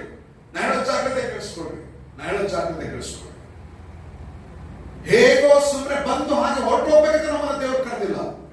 ಏನೋ ಒಂದು ಕರೆದಿದ್ದಾನೆ. ನಾವೇನ್ ಮಾಡ್ತೀವಿ ಗೊತ್ತಾ? ಕೇಳಿಸ್ಕೊಡ್ರಿ. ನಮ್ಮ ತಾತ ಮುತ್ತಾತಂದ್ರೆಲ್ಲ ಸೈತಾನ ಆಲೋಚನೆಗಳ ಪ್ರಕಾರ ನಡೆದು, ಸೈತಾನ ಸಂಪ್ರದಾಯಗಳನ್ನ ಹೇರಿ ಲೋಕದಲ್ಲಿ ನಮಗೆ ಜೀವನ ಮಾಡೋದನ್ನ ಕಲಿಸಿ ಹೊರಟು. ನಾವೇನ್ ಮಾಡ್ತೇವೆ? ಬರ್ತೇವೆ, ಸ್ವಲ್ಪ ವಾಕ್ಯ ಕೇಳ್ತೇವೆ, ವಾಕ್ಯ ಕೇಳಿಸ್ಕೊಂಡು ಒತ್ತಾಸಲಿದ್ದು ಮತ್ತೆ ನಾವು ಲೋಕಕ್ಕೆ ಹೊರಟೋಗಿ ಮತ್ತೆ ಯಥಾ ಪ್ರಕಾರವಾಗಿ ನಮ್ಮ ಜೀವಿತವನ್ನು ನಾವು ಮಾಡ್ತೇವೆ. ಕೇಳಿಸ್ಕೊಳ್ರಿ, ನಿನ್ ಕರಿವಿಕೆ ಏನಂತ ನನಗೆ ಗೊತ್ತಾ? ನಿನ್ನ ಯಾವುದು ಕರೆದಂತ ನನಗೆ ಗೊತ್ತಾ? ಯಾವ ಉದ್ದೇಶಕ್ಕೋಸ್ಕರ ದೇವರನ್ನ ಕರೆದ ಗೊತ್ತಾ ನಿಮಗೆ? ಯಾಕಂದ್ರೆ ಅಂಜೂರದ ಮರ ಒಂದು ಉದ್ದೇಶಕ್ಕಾಗಿ ಕರೆಯಲ್ಪಟ್ಟ ಒಂದು ಮರ ಆಗಿತ್ತು. ನೀನು ಯಾವುದಕ್ಕಾಗಿ ಕರೆಯಲ್ಪಟ್ಟಿದ್ದಿ? ನೀನು ಯಾವ ಉದ್ದೇಶಕ್ಕೋಸ್ಕರ ಕರೆಯಲ್ಪಟ್ಟಿದ್ದಿ? ಯಾವ ಉದ್ದೇಶಕ್ಕೋಸ್ಕರ ದೇವರನ್ನ ರಕ್ಷಿಸಿದ? ನೀನೇನೋ ಆಶೀರ್ವಾದಕ್ಕೋಸ್ಕರ ಯೇಸು ಕ್ರಿಸ್ತನ ಬಳಿ ಬಂದೆ. ನೀನೇನೋ ಯೇಸು ಕ್ರಿಸ್ತನ ನೀನು ಪಡ್ಕೊಳ್ಬೇಕಂತ ಬಂದೆ. ಆದ್ರೆ ಯೇಸು ಕ್ರಿಸ್ತನ್ ಮಾತ್ರ, ನನ್ನ ಮಗನೇ, ನನ್ನ ಮಗಳೇ, ನಾನೇನೋ ಒಂದು ಕಾರ್ಯಕ್ಕೋಸ್ಕರ ನಾನು ನೆನೆಸಿದ್ದೇನೆ, ಒಂದು ಉದ್ದೇಶಕ್ಕೋಸ್ಕರ ನೆನೆಸಿದ್ದೇನೆ. ನೀನು ಒಂದು ಉದ್ದೇಶಕ್ಕೋಸ್ಕರ ಮಾಡಿ. ಕೇಳಿಸ್ಕೊಡ್ರಿ, ನಮ್ಮೊಳಗೆ ಉದ್ದೇಶ ಇರೋದಕ್ಕೆ ಖಂಡ ಬಿಟ್ಟು ಜೀವಿಸ್ತಾ ಇದ್ದೀವಿ ನಾವು. ನನ್ಗೆ ಯಾವಾಗ ಮಲಗ್ಬೇಕನ್ನೋದು ಗೊತ್ತಿಲ್ಲ, ಯಾವಾಗ ಎದ್ದಾಡ್ಬೇಕನ್ನೋದು ಗೊತ್ತಿಲ್ಲ, ಯಾವಾಗ ಊಟ ಮಾಡ್ಬೇಕನ್ನೋದು ಗೊತ್ತಿಲ್ಲ, ಯಾವಾಗ ಊಟ ಮಾಡಬಾರ್ದು ಅನ್ನೋದು ಗೊತ್ತಿಲ್ಲ. ಯಾಕಂದ್ರೆ ನಮ್ಗೆ ಯಾವ ಉದ್ದೇಶಗಳಿಲ್ಲ. ನಮ್ಗೆ ಒಂದು ಉದ್ದೇಶ ಇತ್ತು ಅಂತ ಇಟ್ಕೊಳ್ರಿ, ನಿಮಗೆ ಸರಿಯಾದ ಟೈಮ್ ಟೇಬಲ್ ನಡೀತಿಲ್ಲ. ನೀವು ಪ್ರಿಯ ಜನರೇ, ನಿನ್ನ ದೇವರು ಕರೆದಂತ ಉದ್ದೇಶವನ್ನ ನೀನು ತಿಳ್ಕೊಂಡಿದ್ಯಾ? ಎಷ್ಟು ವರ್ಷ ಆಯ್ತು ಯೇಸು ಕ್ರಿಸ್ತ ನಮಗೆ? ಎಷ್ಟು ವರ್ಷ ಆಯ್ತು ದೇವರ ಬಳಿಗೆ ಬಂದು? ಒಂದು ಕಂಪನಿಗೆ ಹೋಗಿ ನೀನು ಒಂದು ಹೋಗಿ ಕುತ್ಕೊಂಡು ಅವ್ರು ಕರೆದು ನಿನಗೊಂದು ರಿಸ್ಯೂಮ್ ನೋಡ್ಕೊಂಡು ಅಥವಾ ನಿನ್ನ ಬಯೋಡಾಟಾ ನೋಡಿ, ಓಕೆ ನಿನ್ಗೆ ಈ ಕೆಲಸ ಅಂತ ಹೇಳಿದ ತಕ್ಷಣ ಆ ಕಂಪನಿಯವರು ಯಾವ ಕೆಲಸ ಕೊಡ್ತಾರೆ ಅಂತ 5 ನಿಮಿಷ ಗೊತ್ತಾಗೋಗ್ತದೆ. ಆದ್ರೆ ದೇವರ ನಂಬ್ಕೊಂಡು ಎಷ್ಟೋ ವರ್ಷಗಳಾದ್ರೂ ಸಹ ಏನಕ್ಕೆ ನಮ್ಮನ್ನ ಕರೆದಿಲ್ಲ ಅಂತ ನಮಗೆ ಗೊತ್ತಿಲ್ಲ. ನಮ್ಗೆ ಅದ್ರ ಬಗ್ಗೆ ಚಿಂತೆನೂ ಇಲ್ಲ. ನಮ್ಗೆ ಏನಪ್ಪ, ಬರ್ಬೇಕು, ಕುತ್ಕೊಳ್ಬೇಕು, ಎದ್ದೇಳ್ಬೇಕು, ಹೋಗ್ಬೇಕು. ನೀನು ದೇವ್ರು ಏನಕ್ಕೆ ಕರೆದ ಗೊತ್ತಾ? ದೇವ್ರು ಕರೆದಿದ್ದ ಸಂತೋಷ ಆಗ್ತದೆ, ದುಃಖ ಆಗ್ತದೆ ನಿಮಗೆ. ನಾವೆಲ್ಲ ಯೇಸು ಕ್ರಿಸ್ತ ನಂಬಿದ, ನಮ್ಗೆ ಯಾರಾದ್ರೂ ಇಂಥ ಪ್ರಸಂಗ ಮಾಡ್ಬೇಕಂತ ಕಾಯ್ತಾ ಇದ್ವಿ. ಏನಂತ ಪ್ರಸಂಗ? ನಿನ್ನ ದೇವರು ಕರೆದಿದ್ದಾರೆ ನಾವು ಪ್ರಸಂಗ ನಮ್ಗೆ ಯಾರು ಮಾಡ್ಬೇಕಂತ ನಾವು ಕಾಯ್ತಾ ಇದ್ವಿ. ಇವತ್ತು ನಮಗೆ ದೇವರ ಕರೆವಿಕೆ ಬಗ್ಗೆ ಮಾತ್ರ ಇದೆಲ್ಲ ಮಾಡ್ಬೇಕಾ, ಇದೆಲ್ಲ ಸ್ವಲ್ಪ ಚೆನ್ನಾಗಿತ್ತು, ಏನೋ ಚರ್ಚಿಗೆ ಬರೋದು, ಕುತ್ಕೊಂಡು ಎದ್ದೋಗೋದು, ನಾವು ಆರಾಮಾಗಿರೋದು, ಇದು ಬಹಳ ಚೆನ್ನಾಗಿದೆ. ಇದು ಇಲ್ಲಿ ಯಾರು ನಾವು ಲೆಕ್ಕ ಕೊಡ್ಬೇಕಾಗಿಲ್ಲ, ಯಾರು ಏನ್ ಮಾಡ್ಬೇಕಾಗಿಲ್ಲ. ನಾವು ಬರ್ಬೋದು, ಹೋಗ್ಬೋದು, ಇದು ಮಾಡ್ಬೋದು ಅಂತೇಳಿ ನಾವು ಅನ್ಕೊಳ್ತೀವಿ, ಬಹಳ ಕಷ್ಟಪಡ್ತೇವೆ. ಪ್ರಿಯ ಜನವೇ, ಜಾಗ್ರತೆ ಕಳಿಸ್ತು. ಯಾವತ್ತಾದ್ರೂ ದೇವರನ್ನು ಏನು ಕರೆದಿದ್ದಾರೆ ಯಾವತ್ತಾರು ಕೇಳಿದ್ದೆ? ದೇವರಿಗೆ ಹೋಗಿದ್ಯಾ? ಕೇಳಿದ್ಯಾ? ದೇವರ ಹತ್ರ ಕುತ್ಕೊಂಡಿದ್ಯಾ? ಏನಕ್ಕಪ್ಪ ಕರೆದೆ ನನ್ನ? ನಾನು ಕಂಪನಿಗೆ ಹೋದ್ರೆ 5 ನಿಮಿಷದಲ್ಲಿ ನಾನು ಏನು ಕರೆದಿರ ಅಂತ ಗೊತ್ತಾಗ್ಬಿಡ್ತದೆ. ಗಾರೆ ಕೆಲಸಕ್ಕೆ ಹೋದ್ರೆ ಗಾರೆ ಕೆಲಸದಲ್ಲಿ ಹೋದಾಗ ಆ ಗಾರೆ ಕೆಲಸ ಮಾಡೋಣ ಅಥವಾ ಹೆಲ್ಪರ್ 5 ನಿಮಿಷ ಗೊತ್ತಾಗ್ಬಿಡ್ತದೆ. ಟೈಲ್ಸ್ ಕೆಲಸಕ್ಕೆ ಹೋದ್ರೆ ಟೈಲ್ಸ್ ಕೆಲಸದಲ್ಲಿ ಅವನು ಟೈಲ್ಸ್ ಕೆಲಸ ಮಾಡೋಣ, ಹೆಲ್ಪರ್ ಗೊತ್ತಾಗ್ಬಿಡ್ತದೆ. ಎಲೆಕ್ಟ್ರಿಷಿಯನ್ ಕೆಲಸಕ್ಕೆ ಹೋದಾಗ ಎಲೆಕ್ಟ್ರಿಷಿಯನ್ ಕೆಲಸ ಮಾಡೋಣ ಅಥವಾ ಅವನು ವೈರಿಂಗ್ ಮಾಡೋಣ ಅಥವಾ ಹೆಲ್ಪರ್ ಗೊತ್ತಾಗ್ಬಿಡ್ತದೆ. ನೀವೆಲ್ಲಾದ್ರೂ ಹೋದಾಗ 5 ನಿಮಿಷ ಗೊತ್ತಾಗುವಂತ ಕರೀಲಿಕ್ಕೆ ಯೇಸು ಕ್ರಿಸ್ತನ್ ನಮ್ಗೆ ಇಷ್ಟು ವರ್ಷ ನಮಗೆ ಯಾಕೆ ಗೊತ್ತಾಗಿಲ್ಲ? ನಾವ್ ಹಿಂಗೆ ಅನ್ಕೊಂಡಿದ್ವಿ. ಹೋಗ, ನೀನ್ ಯಾರು ನಮಗೆ ಹೇಳೋದಕ್ಕೆ? ನಾನು ಈ ಮಾತು ಹೇಳ್ತೀನಿ, ತಪ್ಪು ತಿಳ್ಕೊಬೇಡ್ರಿ. ನನ್ನ ದೇವ್ರು ಕ್ಷಮಿಸ್ಬೇಕು. ನಮ್ಮ ಮನಸ್ಸಲ್ಲಿರೋ ಮಾತನ್ನು ಮಾತಾಡ್ತಾ, ನಿಮ್ಮ ಮನಸ್ಸಲ್ಲಿರೋ ಮಾತನ್ನು ಮಾತಾಡ್ತಾ ಇದ್ದೀನಿ ನನಗೆ. ಹೋಗ್, ನಿನ್ ಮಾತಾನೆ ಕೇಳಬೇಕು, ನಿನ್ ಕರಿಬೇಕು. ನಾನು ಯಾಕೆ ಕೇಳಬೇಕು? ನೀನ್ ಏನಕ್ಕೆ ಕರೆದಿದ್ದ ನನಗೆ ಯಾಕೆ ಕೇಳಬೇಕು? ಅಯ್ಯೋ, ನಿನ್ನ ದೇವ್ರು ಕರೆದಿದ್ದಾನೆ. ನಿನಗೆ ಪ್ರಪಂಚದೊಳಗೆ ನಿನಗೆ ಮಾತಾಡ್ಸೋರಿರ್ಲಿಲ್ಲ, ನಿನ್ನ ನೋಡೋರಿರ್ಲಿಲ್ಲ. ನಿನ್ನ ದೇವರು ಕರೆದಿದ್ದಾನೆ. ನನ್ನ ಮಗಳೇ, ನನ್ನ ಮಗನೇ, ನಾನು ನಿನ್ನ ಯಾವುದೋ ಒಂದು ಕರೆದಿದ್ದೇನೆ, ಯಾವುದೋ ಉದ್ದೇಶಕ್ಕೋಸ್ಕರ ಕರೆದಿದ್ದೇನೆ. ಸೇವೆ ಇದನ್ನು ಮಾಡಬೇಕು, ನನ್ಗಾಗಿ ಇದನ್ನು ಮಾಡಬೇಕು. ನಿನ್ನನ್ನ ದೇವರು ಒಂದು ಉದ್ದೇಶಕ್ಕೋಸ್ಕರ ಕರೆದಿದ್ದಾನೆ. ಉದ್ದೇಶಕ್ಕೋಸ್ಕರ ಕರೆದಿದ್ದಾನೆ. ನಿಮ್ಮೊಳಗೆ ಎಷ್ಟು ಜನ ಆ ಉದ್ದೇಶ ಗೊತ್ತಿದ್ದು ಅವ್ರು ದೇವರು ನಮ್ಮನ್ನು ಇದಕ್ಕೆ ಕರೆದಿರೋದು ಗೊತ್ತಾಗ ಅದನ್ನ ಆಲಸ್ಯ ಮಾಡಿದ್ದೇನೆ, ಅದನ್ನ ಎಷ್ಟು ಸಾರಿ ತುಚ್ಛೀಕರಿಸಿದ್ದೇನೆ, ಅದನ್ನ ಎಷ್ಟು ಸಾರಿ ಅವಮಾನ ಪಡಿಸಿದ್ದೇನೆ. ನಿಮ್ಮನ್ನ ಕರೆದಾತನಿಗೆ ಎಷ್ಟು ಸಾರಿ ಅವಮಾನ ಪಡಿಸಿದ್ದೇನೆ. ನಿಮ್ಮನ್ನ ಕರೆದಾತನು ನೀವು ಎಂತವರು ಒಳ್ಳೆಯವರು ಕೆಟ್ಟವರು ಅಂತ ನೋಡಿದ್ರೆ ನಿಮ್ಮನ್ನ ಕರೆದಾತನು ಪಾಪ ನಾನು ನಿಮಗೆ ಒಂದು ಸೇವೆ ಕರೆದಿದ್ದೇನೆ, ಇದಕ್ಕೋಸ್ಕರ ಕರೆದಿದ್ದೀನಿ ಅಂತ ಹೇಳಿ ಎಲ್ಲರ ಮುಂದೆ ನೋಡ್ ನನ್ನ ಮಗನ ಇದಕ್ಕೆ ಕರೆದಿದ್ದೀನಿ, ನನ್ನ ಮಗಳ ಇದಕ್ಕೆ ಕರೆದಿದ್ದೀನಿ ಅಂತ ಹೇಳಿ ನಿಮ್ಮನ್ನು ಬಾಕಲು ಕರೆದ್ರೆ ಎಲ್ಲ ಜನರ ಮುಂದೆ ಅವಮಾನ ಪಡಿಸಿದ್ರಿ. ಯಾರು? ನೀವು ದೇವರ ಕರೆವಿಕೆಯನ್ನು ತಿರಸ್ಕಾರ ಮಾಡಿದವರು. ನಿಮಗೆ ಗೊತ್ತು ದೇವರ ಇದಕ್ಕೋಸ್ಕರ ಕರೆದಿದ್ದಾನೆ ಅಂತ ಹೇಳಿ, ನಿಮಗೆ ಗೊತ್ತು ದೇವರು ಏನ್ ಮಾಡೋದಕ್ಕೋಸ್ಕರ ಕರೆದಿರ ಅಂತ ಹೇಳಿ, ಆದ್ರೆ ಆ ಕರೆವಿಕೆಯನ್ನು ತಳ್ತಾನೆ ಇದ್ದು ನಾವು ನಮಗೆ ಮಾಡಬೇಕಂದ್ರೆ ಬಹಳ ಕಷ್ಟ. ಪ್ರಿಯ ಜನವೇ, ನಿನ್ನನ್ನ ದೇವರು ಯಾವುದಕ್ಕೂ ಕರೆದಾಗ ಎಷ್ಟು ಸಾರಿ ನೀನು ತಳ್ಳಿದಿ ಗೊತ್ತಾ? ನೀನ್ ತಳ್ಳಿದಾಗ ಅನ್ಕೊಂಡಿದ್ದೆ ನಾನು ಏನು ಮಾಡಿಲ್ಲ ಅಂತೇಳಿ ದೇವರನ್ನ ಅವಮಾನ ಪಡಿಸಿದ್ಯಾ ನೀನು. ಮನುಷ್ಯನೆಲ್ಲ ಅವಮಾನ ಪಡಿಸಿದ್ದು, ದೇವರನ್ನ ಅವಮಾನ ಪಡಿಸಿದ್ದಿ. ದೇವರನ್ನ ಅವಮಾನ ಪಡಿಸಿ ದೇವರೇ ನಿನ್ನನ್ನು ಯಾವ ಕರಿಬೇಕಾಗಿತ್ತು, ನೀನು ತಪ್ಪು ಮಾಡಿದೆ ಅಂತ ದೇವರಿಗೆ ನಾವು ಸಾಕ್ಷಿ ಕೊಡ್ತಾ ಇದ್ದೇವೆ. ನಿನ್ನ ಕರಿಬೇಕೆಯನ್ನ ನೀನು ಗುರುತಿಸಿದ್ಯಾ ಪ್ರಿಯ ದೇವ ಮಗುವೆ? ಏನು ಕರೆದಿದ್ದಾರೆ ಅಂತ ನಿಮ್ಗೆ ಗೊತ್ತಾ? ನೀವು ಇಲ್ಲಿ ಕುತ್ಕೊಳ್ಳೋರು ಯಾರು ಸಹ ಹೇಳಕ್ ಸಾಧ್ಯ ಇಲ್ಲ ನನ್ನ ದೇವರಿಗೆ ಕರೆದಿಲ್ಲ ಅಂತೇಳಿ. ಇಲ್ಲಿ ವಯಸ್ಸಾಂತ ಅಮ್ಮ ಇದ್ದಾರೆ, ನೀವು ಅನ್ಕೊಳ್ಬೇಡ್ರಿ ಅಮ್ಮನ ಸಹ ವಯಸ್ಸಿರುವಂತ ಹೆಣ್ಮಕ್ಳು ಸಹ ಸುಮ್ಮನೆ ದೇವರು ಕರೆದಿಲ್ಲ, ಒಂದು ಉದ್ದೇಶದಿಂದ ಕರೆದಿದ್ದಾನೆ. ಕೇಳಿಸ್ಕೊಳ್ರಿ, ದೇವರು ನಿಮಗೆ ಒಂದು ಉದ್ದೇಶ, ದೇವರು ನಿಮ್ಗೆ ಒಂದು ಉದ್ದೇಶ ಇಟ್ಟಿದ್ರೆ ಪ್ರಪಂಚ ಬಂದು ನಿಮ್ ಮುಂದೆ ಏನ್ ಬೇಕಾದ್ರೂ ಮಾಡಿ ಸೋಲ್ಬೇಡ್ರಿ, ಚಿಂತನೆ ಮಾಡಕ್ ಹೋಗ್ಬೇಡ್ರಿ. ಆದ್ರೆ ದೇವ್ರ ಚಿತ್ತ ತಿಳ್ಕೊಳ್ರಿ, ಏನು ಕರೆದಿದ್ದಾನೆ ನಿಮ್ಮನ್ನ ಅಂತ ಹೇಳಿ. ದೇವರು ನಿಮ್ಮನ್ನು ಬಹಳ ದೊಡ್ಡ ದೊಡ್ಡದು ಕರೆದಿದ್ದಾನೆ, ನಾವು ಸಣ್ಣ ಸಣ್ಣದು ಕೊಡ ಹೋಗ್ತಾ ಇದೀವಿ. ನಾವು ದೇವರು ಬಹಳ ದೊಡ್ಡ ದೊಡ್ಡದು ಕರೆದಿದ್ದಾರೆ, ನಾವು ಸಣ್ಣ ಸಣ್ಣದು ಕೊಡ ಹೋಗ್ತಾ ಇದೀವಿ. ಆ ಸಣ್ಣ ಸಣ್ಣ ಯಾವುದು? ಸಣ್ಣ ಸಣ್ಣ ಪಾಪ, ಸಣ್ಣ ಸಣ್ಣ ಲೋಕ, ಸಣ್ಣ ಸಣ್ಣ ಆಸೆ, ಸಣ್ಣ ಸಣ್ಣ ಬಯಕೆಗಳು. ದೇವರು ನಮ್ಮನ್ನ ಒಂದು ಉದ್ದೇಶಕ್ಕೋಸ್ಕರ ಕರೆದಿದ್ದಾನೆ, ಉದ್ದೇಶಕ್ಕೋಸ್ಕರ ಕರೆದಿದ್ದಾನೆ. ನಿನಗೆ ಒಂದು ಉದ್ದೇಶ ಕೊಟ್ಟೆ ಆತನನ್ನ ಕರೆದಿದ್ದಾನೆ. ಹಾಗಾದ್ರೆ ಅದನ್ನ ಗುರುತಿಸಿದ್ಯಾ ನೀನು? ಇದುವರೆಗೂ ನಿಮ್ಗೆ ಗೊತ್ತಾಗಿಲ್ಲ ನಿನಗೋಸ್ಕರ ಬರ್ಬೇಕಂತೆ. ನಿಮಗೆ ಪ್ರಶ್ನೆ ಕೇಳ್ತೀನಿ, ಇಲ್ಲಿ ಕೂದಲು ಎಲ್ಲರಿಗೂ ಪ್ರಶ್ನೆ ಕೇಳ್ತೀನಿ, ಇಲ್ಲಿ ಕೂದಲು ಪ್ರಶ್ನೆ ಕೇಳ್ತೀನಿ, ನೀವು ಇಲ್ಲಿ ಯಾಕೆ ಬಂದ್ರಿ ನಿಮಗೆ ಗೊತ್ತಾ? ದೇವರನ್ನ ಆರಾಧಿಸಬೇಕು, ಚರ್ಚೆಗೆ ಬರ್ಬೇಕು, ಇದು ಸರಿ. ನಿಜವಾದ ಉದ್ದೇಶ ನಿಮಗೆ ಗೊತ್ತಾ? ದೇವರು ನಿನ್ಗೆ ಏನೋ ಕರೆದಿದ್ದಾನೆ, ಅದನ್ನು ಗುರುತಿಸು. ಸುಮ್ಮನೆ ಜೀವಿಸ್ಬೇಡ. ನನ್ನ ಲೈಫಲ್ಲಿ ನಾನು ಮಾತಾಡಿದ ಜಾಗ್ರತೆ ಕೆಡಿಸ್ಕೊಳ್ಳಿ.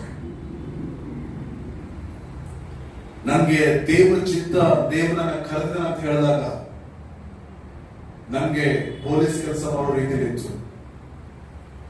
ನಾನು ಬಿಟ್ಟುಬಿಟ್ಟೆ. ಇವಾಗ ಕೆಲವು ಟೈಮ್ ಅಂತ ಇರ್ತೀನಿ, ನಾನು ಎಲ್ಲ ಟ್ರಾಫಿಕ್ ಜಾಸ್ತಿ ಆದಾಗ, ಅನ್ಯಾಯಗಳು ನಡೆಯುವಾಗ, ಅಕ್ರಮಗಳು ನಡೆಯುವಾಗ ನಾನು ಪೊಲೀಸ್ ಆಗಿ ಇರಬೇಕಾಗಿತ್ತು, ತೋರಿಸ್ತಿದ್ದೆ ನಾನು ಏನಂತ ಹೇಳಿ ಕೆಲವು ಟೈಮ್ ನಾನು ಹೇಳ್ತೇನೆ. ನಾನು ಯೇಸು ಕ್ರಿಸ್ತ ನಂಬಿದಾಗ ನನಗೆ ಪೊಲೀಸ್ ಜಾಬ್ ಬರೋ ಹಾಗಿತ್ತು. ಅವತ್ತು ಬರೀ ನಮ್ಮ ಮಾವ ನನಗೆ ಒಂದ್ ಮಾತು ಹೇಳಿದ್ರೆ, 20,000 ಕೊಟ್ರೆ ನಿನಗೆ ಜಾಬ್ ಆಗ್ತದೆ, ಆ 20,000 ನನಗೆ ಕೊಡ್ತೇನೆ. ಯಾವಾಗ ಮಾತಾಡ್ತಾ ಇದ್ದೀನಿ? 26 ವರ್ಷದ ಹಿಂದಿನ ವಿಷಯ ಮಾತಾಡ್ತಾ ಇದ್ದೀನಿ ನಾನು. ಈಗ ನೆನಪಿದೆ, ನಮ್ಮ ಅತ್ತೆ ಮಗ ನನ್ಗೆ ಹೇಳಿದ್ರು, ನಿನಗೆ 20,000 ಕೊಡಬೇಕು, ಕೊಟ್ರೆ ನೀ ಕೆಲಸ ಆಗ್ಬಿಡ್ತದೆ, ನೀನ್ ಮಾಡ್ಕೊ, ನಾನೇ ಕೊಡ್ತೀನಿ 20,000, ಕೆಲಸ ಸೇರ್ಕೊಂಡ್ರೆ ನನಗೆ ಕೊಡು. ದೇವರೊಂದಿನ ಹೇಳಿದ್ರೆ ನನಗೆ ಏನ್ ಸೇವೆ ಬರ್ಬೇಕು ಅಂದ್ರೆ, ನನಗೆ ಗೊತ್ತಿಲ್ಲ ದೇವ್ರು ಕರೀತಾನೆ ಅಂತ ಹೇಳಿ. ನಮ್ಮ ಬಾಸ್ ಏನೋ ಎಲ್ಲ ಹೋಗ್ತಾ ಇದ್ರು ರಾತ್ರಿ 11 ಗಂಟೆಗೆ, ಅವಾಗೆಲ್ಲ 10 ಗಂಟೆ ಮೇಲೆ STD ಕಾಲ್ ಮಾತಾಡಿದ್ರೆ ಕಡಿಮೆ ರೇಟ್. ನಮ್ಮ ಬಾಸ್ ಮಂಗಳೂರಿಗೆ ಫೋನ್ ಮಾಡಕ್ ಹೋಗ್ತಾ ಇದ್ದೆ. ನಾನು ಕೇಳಿದೆ, ಅಣ್ಣ ಎಲ್ಲಿ ಹೋಗ್ತಾ ಇದ್ದೀರಿ? ಅವಾಗ ಹೇಳಿದ್ರು, ವಾಪಸ್ ಹೋಗಿ ಬರೋಣ ಅಂತ ಹೇಳಿ. ಅವಾಗ ಹೋಗ್ತಿರುವಾಗ ನಾನು ಹೇಳಿದೆ, ಹಿಂದಿನ ದಿನ ಒಂದು ಕನಸು ಬಿದ್ದಿತ್ತು, ಆ ಕನಸನ್ನ ಹೇಳಿದೆ, ಅಣ್ಣ ಈ ತರ ಕನಸು ಬಂತು ಅಂತ ಹೇಳಿ. ಅವಾಗ ಅವರು ಮಾತಾಡಿದ್ರು, ಪ್ರಸನ್ನ, ದೇವರಿನ ಸೇವೆ ಕರೆದಿದ್ದಾರೆ. ಅದಕ್ಕಿಂತ ಮೊದಲು ಎಲ್ಲಾ ಕಡೆ ದೇವರನ್ನ ಕರೀತಾರೆ ನನಗೆ ಗೊತ್ತಿತ್ತು. ನಾನು ಬಾಕ್ಸ್ ಆಫೀಸಲ್ಲಿ ಮ್ಯಾನೇಜರ್ ಆಗಿ ಕೆಲಸ ಮಾಡ್ಬೇಕಂತ ಹೋದೆ ಹೊನ್ನವಾರದಲ್ಲಿ, ಅಲ್ಲಿ ಕೆಲಸ ಇಲ್ಲ, ಕೆಲಸಕ್ಕಂತ ಹೋದ ವಾಪಸ್ ಬಂದೆ. ನನಗೊಬ್ಬ ಪಾಲ್ ಅಂತೇಳಿ ಒಬ್ಬ ಸ್ನೇಹಿತನಿದ್ದ, ಪೌಲ್ ಅಂತೇಳಿ. ಅವ್ನ ಯಾವಾಗ ಹೇಳಿದ್ರು, ಪ್ರಸನ್ನ ನಾವಿಬ್ರು ಸೇವೆ ಮಾಡೋಣ ಅಂತೇಳಿ. ನಾನ್ ಕೇಳ್ತಿದ್ದೆ, ಸೇವೆ ಅಂದ್ರೆ ಏನು ಗೊತ್ತೇ ಇಲ್ಲ. ಅದಾದ್ಮೇಲೆ ನನ್ನ ದೇವರು ಸಂಧಿಸಿದ್ರು ನನ್ನ ಮನೇಲಿ, ನನ್ನ ಮನೆಯಲ್ಲಿ ಗುರುವಾರ ರಾತ್ರಿ 8 ಗಂಟೆಗೆ ನನ್ನ ಸಂಸಿ, ಅವಾಗ ನನಗೆ ಈ ಕನಸು ಬಂದಾಗ ನಾನು ಪಾಸ್ಟರ್ ಹೇಳಿದೆ, ನಮ್ಮ ಪಾಸ್ಟರ್ ಬಾ ನಿನ್ನ ದೇವ್ರ ಸೇವಕರ ಫೋನ್ ಮಾಡಕ್ ಹೋಗಿದ್ರು. ಏನಕ್ಕಂತೇಳಿ ನಮ್ಮ ಸಭೆಯಲ್ಲಿದ್ದಂತ 4 ಜನ ನನಗಿಂತ ಚೆನ್ನಾಗಿ ಓದೋರ್ನ, ನನಗಿಂತ ಬುದ್ಧಿವಂತನ, ನನಗಿಂತ ಜ್ಞಾನಿಗಳನ್ನ, ನನಗಿಂತ ಶ್ರೇಷ್ಠರನ್ನ ಆ ಸೇವೆ ಕಳಿಸ್ಬೇಕಂತೇಳಿ ಕಾಲೇಜಿಗೆ ಮಾತಾಡ್ಲಿಕ್ಕೆ ಹೋದ್ರು. ಅಲ್ಲಿ ಫೋನ್ ಮಾಡಿದಾಗ ನನ್ನನ್ನು ಒಂದು ಹೆಸರು ಹಾಕಿ ಇನ್ನೊಂದು ಅಪ್ಲಿಕೇಶನ್ ಕಳಿಸ್ಕೊಡ್ರಿ ಅಂತ ಹೇಳಿದ್ರು. ಆದ್ರೆ 5 ಜನಕ್ಕೆ ಅಪ್ಲಿಕೇಶನ್ ಕೇಳಿದ್ರೆ ಬಂದಿದ್ ಮಾತ್ರ ಯಾರಿಗೆ? ಪ್ರಸನ್ನ ಕುಮಾರ್ ಒಬ್ಬನಿಗೆ. ಅವನೆಲ್ಲೋ ಬಿದ್ದಿದ್ದ. ಲಾಸ್ಟ್ ಮೂಮೆಂಟ್ ನನಗೆ ಬಂತು. ಅವಾಗ ನಾನು ಅಪ್ಲಿಕೇಶನ್ ಮತ್ತೆ ಇನ್ನೂ ತರಿಸಿ ಅದನ್ನು ಜೆರಾಕ್ಸ್ ಮಾಡಿ ಎಲ್ಲರೂ ಫಿಲ್ ಮಾಡಿ ಕಳಿಸ್ಕೊಟ್ವಿ. ಕಳಿಸ್ಕೊಟ್ಟಾದ್ಮೇಲೆ ಅಲ್ಲಿಂದ ಕಾಲಿಂಗ್ ಲೆಟರ್ ಅಂತ ಬರ್ತದೆ. ಕಾಲಿಂಗ್ ಲೆಟರ್ ಅಂದ್ರೆ ಗೊತ್ತಾ ನಿಮಗೆ?